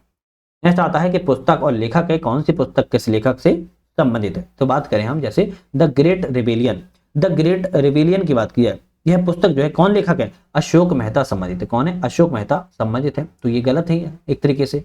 1857 की बात किया है, तो 1857 आपकी बात किया है तो इसके सुरेंद्र नाथ सेन संबंधित है। कौन है? SSN संबंधित है, सुरेंद्र नाथ संबंधित है, तो हमारा ये ए वाला ऑप्शन रहेगा, तो ये भी दूसरा वाला एक तरीके से गलत ही है। The स्पॉय immunity and the revolt 1857, ये किससे संबंधित है? तो ये आप पुस्तक के रमेश चंद मजूमदार, RC दास ही करेक्ट है। First war of Indian independence की बात की जाए, ये पुस्तक के लेखक विनायक दामोदर है, वीडी सावरकर, ये भी करेक्ट है। तो ऑप्शन यहाँ पर 2 सही है, तो केवल 2 सही है, 2 ऑप्शन गलत है। गलत इन द सेंस क्यों है कि मतलब इनके ऑप्शन सही नहीं मिले हैं, ऊपर नीचे मिले हुए हैं, तो ध्यान रखिएगा। नेक्स्ट क्वेश्चन की बात करेंगे, निम्नलिखित में से किसे भारत से अलग पाकिस्तान की परिकल्पना का जन्मदाता? भारत से अलग करके पाकिस्तान का जन्मदाता या पाकिस्तान की परिकल्पना का जन्मदाता कैसे माना जाता है? तो हम कहेंगे चौधरी रहमत अली को। इसको चौधरी रहमत अली को माना जाता है। 1930 में मुस्लिम लीग के अध्यक्ष के रूप में मोहम्मद इकबाल ने भारत के अंदर ही 4 प्रांत, पंजाब, पश्चिमोत्तर सीमा प्रांत, सिंध एवं बलूचिस्तान को मिलाकर एक केंद्रीकृत क्षेत्र का गठन करने का प्रस्ताव दिया था। और अगर हम बात करें चौधरी रहमत अली कहाँ पढ़े थे, तो यह भाई साहब कैम्ब्रिज विश्वविद्यालय के छात्र थे, और इनके द्वारा ही कश्मीर को मिलाकर स्पष्ट रूप से पाकिस्तान की मांग जो है रखी गई थी सबसे पहले। तो पाकिस्तान की परिकल्पना का जन्मदाता चौधरी रहमत अली को माना जाता है। नेक्स्ट आता है, वर्ष 1878 में राजमुंदरी सोशल रिफॉर्म एसोसिएशन का उद्देश्य था। तो 1878 में राजमुंदरी सोशल रिफॉर्म एसोसिएशन का उद्देश्य क्या था? तो उद्देश्य की बात की है विधवा पुनर्विवाह का समर्थन करना था। क्या था? विधवा पुनर्विवाह का समर्थन करना था, ध्यान रखिएगा। इसका उद्देश्य विधवा विवाह को प्रोत्साहित करना था, एक तरीके से सी ऑप्शन सही रहेगा। नेक्स्ट क्वेश्चन बात करेंगे, निम्नलिखित विचार कीजिए, उपयुक्त में से कितने अंग्रेजों से मराठों के हार के कारण में शामिल है? तो अंग्रेजों से मराठों की जो हार हुई है इसमें कौन कौन से कारण जो है शामिल है? दुर्बल गुप्तचर व्यवस्था, बिल्कुल सही है। मराठों की जो व्यवस्था थी गुप्तचर, निर्बल होती चली जा रही थी, दुर्बल होती चली जा रही थी। राजनीतिक व्यवस्था की दुर्बलता, ये भी सही है, राजनीतिक देखा जाए तो एकदम कमजोर हो रही थी। कृषि पर अत्यधिक बल दी जा रही थी लोग, है ना, और सामुदायिक विकास पर अत्यधिक खर्च हो रहा था। तो चारों ही कारण आपके मराठों की हार के कारण जो है जाने जाते हैं। नेक्स्ट क्वेश्चन आता है, सूरत अधिवेशन 1907, इंपोर्टेंट क्वेश्चन है, इसके बारे में बताइए कौन सा ऑप्शन सही है? तो बात करें, नरमपंथी विदेशी माल के बहिष्कार के साथ अंग्रेजों को सहयोग के पक्षधर थे। जो आपके नरम दल है ना, जो आपके उदारवादी दल थे, वो विदेशी माल के बहिष्कार के साथ अंग्रेजों के सहयोग के पक्षधर भी थे। मतलब विदेशी माल के बहिष्कार तो करते थे पर अंग्रेजों का सहयोग भी करते थे, ये तो करेक्ट है। दूसरा है गर्मपंथी, गर्म दल जो थे आपके, वो साम्राज्यवाद विरोधी आंदोलन को देशव्यापी बनाना चाहते थे, एक क्षेत्र तक नहीं बल्कि पूरे देश में लागू करना चाहते थे, तो ये भी करेक्ट है। इस अधिवेशन के अध्यक्ष रास बिहारी घोष को चुना गया था 1907 में, तो हम कहेंगे ये भी करेक्ट है। ऑप्शन तीनों ही सही रहेंगे, तो सी वाला ऑप्शन यहाँ पर सही हो जाएगा। एक चीज ध्यान रखना है, गर्म दल एवं नरम दल, हॉट दल एवं वर्सेस कोल्ड दल, इन दोनों दलों की बात किया तो 1907 में इनका विभाजन हुआ था सूरत में, है ना, सूरत में। लेकिन दोनों दल मिल गए थे, आपके गर्म दल प्लस कोल्ड हॉट दल जो है एक दूसरे से मिल गए थे। कब मिल गए थे? तो 1916 में मिल गए थे, लखनऊ अधिवेशन। किसमें? लखनऊ अधिवेशन में। तो दोनों ही चीजें आपको थोड़ा याद रखो, कभी कभी आ जाता है। महात्मा गांधी के द्वारा स्थापित निम्नलिखित में से निम्नलिखित संस्थाओं या संगठनों को उनके वर्ष स्थापना के क्रम में व्यवस्थित कीजिए। गौ सेवा संघ की स्थापना की बात की कब की गई? तो हम कहेंगे 1941 में की गई थी। हरिजन सेवक संघ की स्थापना 1932 में की गई थी। साबरमती की आश्रम की स्थापना 1915 में की गई और गुजरात पीठ की स्थापना 1920 में की गई। तो ऑप्शन यहां पर जो है आपका डी वाला सही दिख रहा है, तीसरा, चौथा, दूसरा और सबसे अंतिम में पहला। तीसरा, चौथा, दूसरा, पहला आपका ऑप्शन यहां पर करेक्ट है। चलिए बात करेंगे नेक्स्ट क्वेश्चन की। 1857 के विद्रोह के संदर्भ पर विचार करें, केंद्र एवं दमन करता है, कौन सा यहां पर सही है? 1857 के विद्रोह के बारे में कौन सा ऑप्शन सही है? झांसी जो दमन करता थे वो हीरोज थे, करेक्ट है। इलाहाबाद में कर्नल नील ने विद्रोह का दमन किया था, ये भी करेक्ट है। लखनऊ में कैंपबेल ने किया था, ये भी ठीक है। जगदीशपुर आरा में जो है विंसेंट आयर ने किया था। तो ये जो है केंद्र थे भारत के, और यह जो है ब्रिटिश अधिकारी थे जिन्होंने इस विद्रोह को 1857 के विद्रोह का दमन किया था। तो हम कहेंगे डी ऑप्शन रहेगा, सभी ऑप्शन जो है यहाँ पर करेक्ट है। नेक्स्ट पाएंगे, भारत छोड़ो आंदोलन के दौरान बलिया में किसके नेतृत्व में समानांतर सरकार की स्थापना की गई? तो भाई भारत छोड़ो आंदोलन के दौरान बलिया में समानांतर सरकार की स्थापना चित्तू पांडे के नेतृत्व में की। कब की गई थी? 1942 में की गई थी अगस्त में, और चित्तू पांडे के द्वारा की गई थी समानांतर सरकार की स्थापना। किस गवर्नर जनरल के कार्यकाल में नरबली की प्रथा को समाप्त करने के लिए कानून बनाया गया? नरबली की प्रथा को समाप्त करने का कानून किस गवर्नर जनरल के कार्यकाल में बनाया गया? हम कहेंगे लॉर्ड हॉर्डिंग के कार्यकाल में बनाया गया था। कब? लॉर्ड हॉर्डिंग के कार्यकाल में बनाया गया था। नरबली प्रथा को रोकने के लिए क्या बनाया गया था? कानून बनाया गया था। किसने मानव जाति के लिए एक धर्म, एक जाति और एक ईश्वर का नारा दिया? मानव जाति के लिए एक धर्म है, एक जाति है और एक ईश्वर है, ये किसने के द्वारा नारा दिया गया? श्री नारायण गुरु के द्वारा। कहां से? श्री नारायण गुरु ने, आपको ध्यान रखिएगा, इन्होंने कहा था एक नारी है मानव की, एक जाति है, एक धर्म है और एक ईश्वर है। श्री नारायण गुरु ने नारा दिया था। इंपोर्टेंट क्वेश्चन है, एग्जाम में बहुत आते हैं ऐसे क्वेश्चन। सामाजिक नियमों और आचारों का विश्वकोश हिस्ट्री ऑफ अर्थशास्त्र के लेखक कौन है?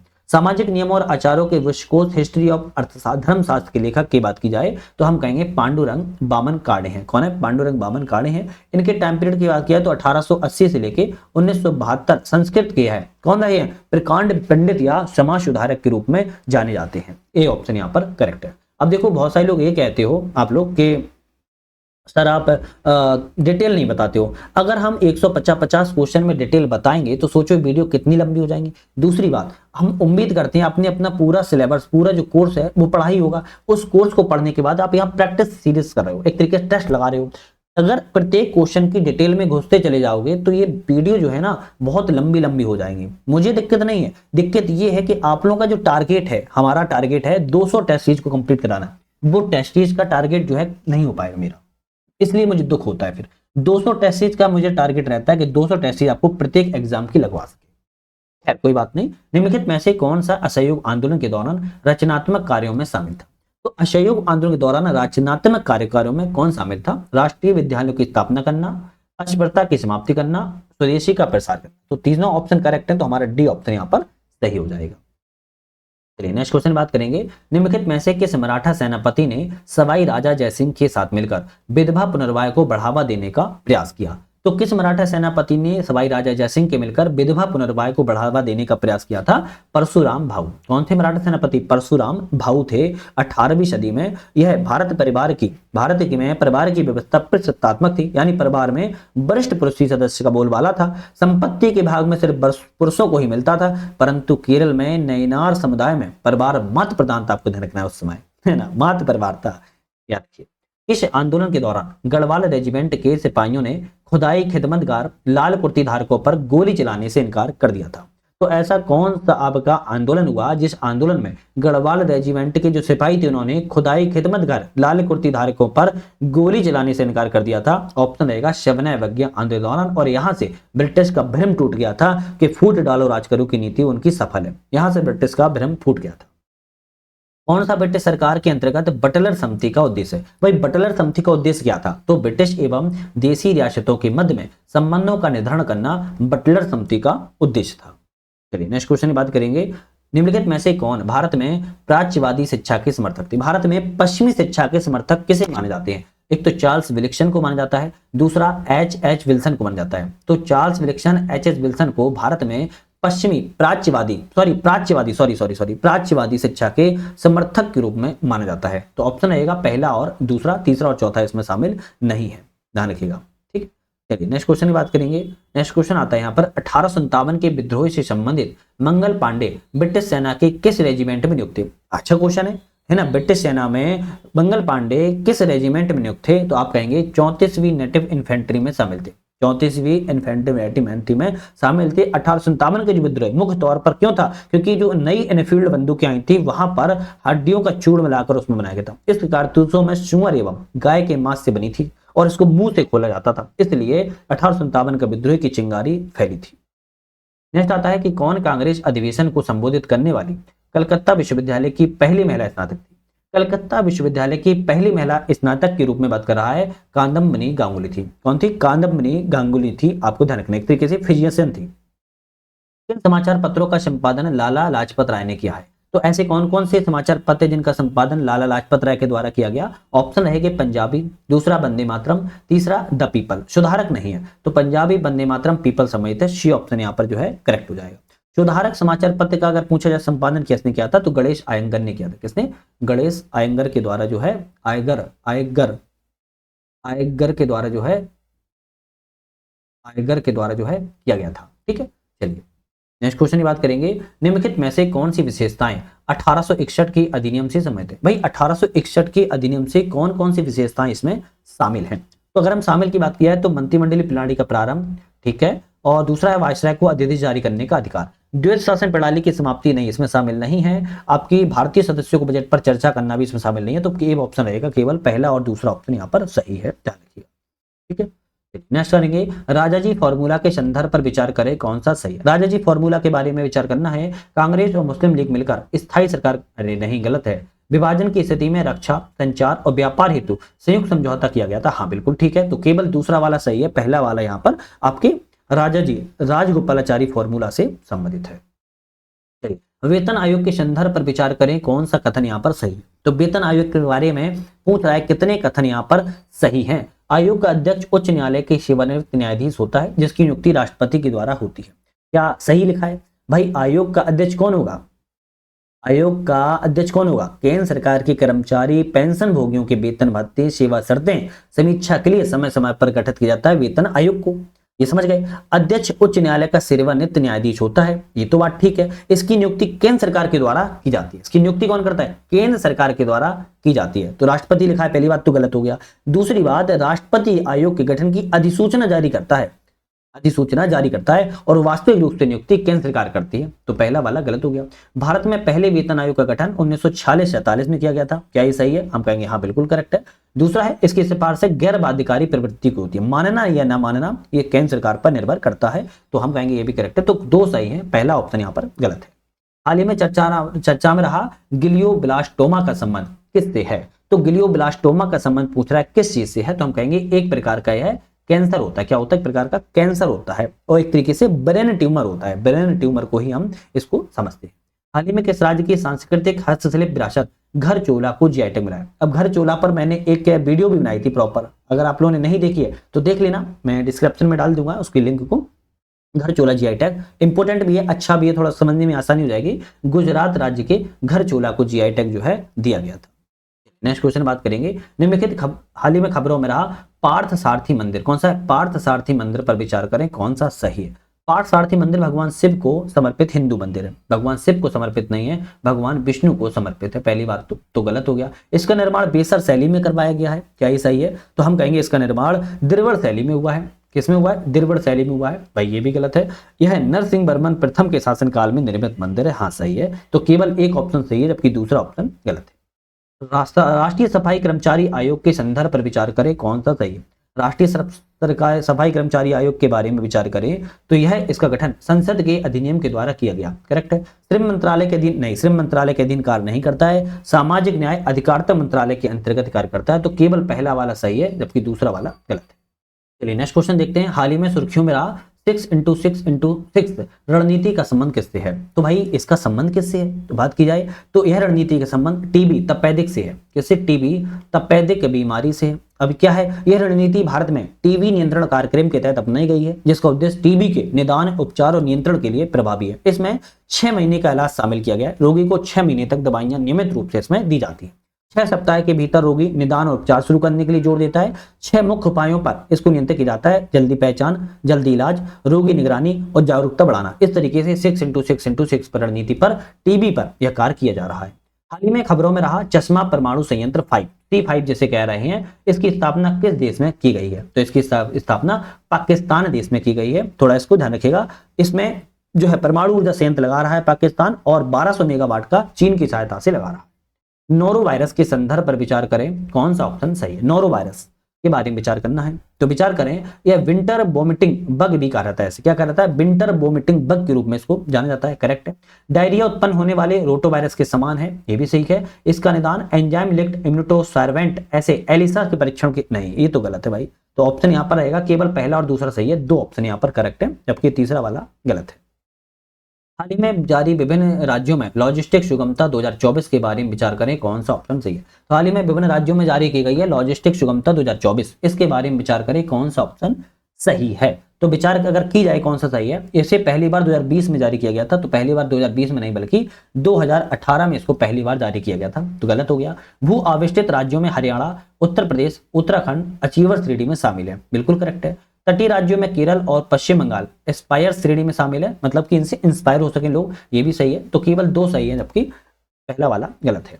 निम्नलिखित में से भारत सरकार द्वारा प्रदान की जाने वाले वरीयता क्रमों का यहाँ पर सही ऑप्शन क्या है? वरीयता क्रम का सही ऑप्शन पूछ रहा है कि भारत सरकार के द्वारा कौन सा सही होगा। तो अशोक चक्र, अशोक चक्र के बाद महावीर चक्र, फिर कीर्ति चक्र, फिर सौर चक्र। सी ऑप्शन यहाँ पर आपका करेक्ट हो जाएगा। तो आज हमने यहाँ पर अपने कितने क्वेश्चन लगाए? पूरा 150 क्वेश्चन लगा लिए हैं। टेस्ट सीरीज तीसरी वाली थी, पूरी कंप्लीट हो चुकी है। नेक्स्ट 4 टेस्ट सीरीज आएगी संस्कृति आईएएस की, ध्यान रखिएगा, बहुत ज्यादा महत्वपूर्ण है। चैनल पर आप लोग अभी तक नए हो, सब्सक्राइब लाइक शेयर कर लीजिए। बाकी हमारा ऐप भी आ चुका है, आप सभी को पता है, तो इस ऐप पर डाउनलोड करके आप लोग मल्टीपल टेस्ट सीरीज चल रही हैं और कोर्सेज भी हैं, आप इनको ज्वाइन जो है कर सकते हो। तो वीडियो पर बने रहने के लिए आप सभी का बहुत बहुत धन्यवाद।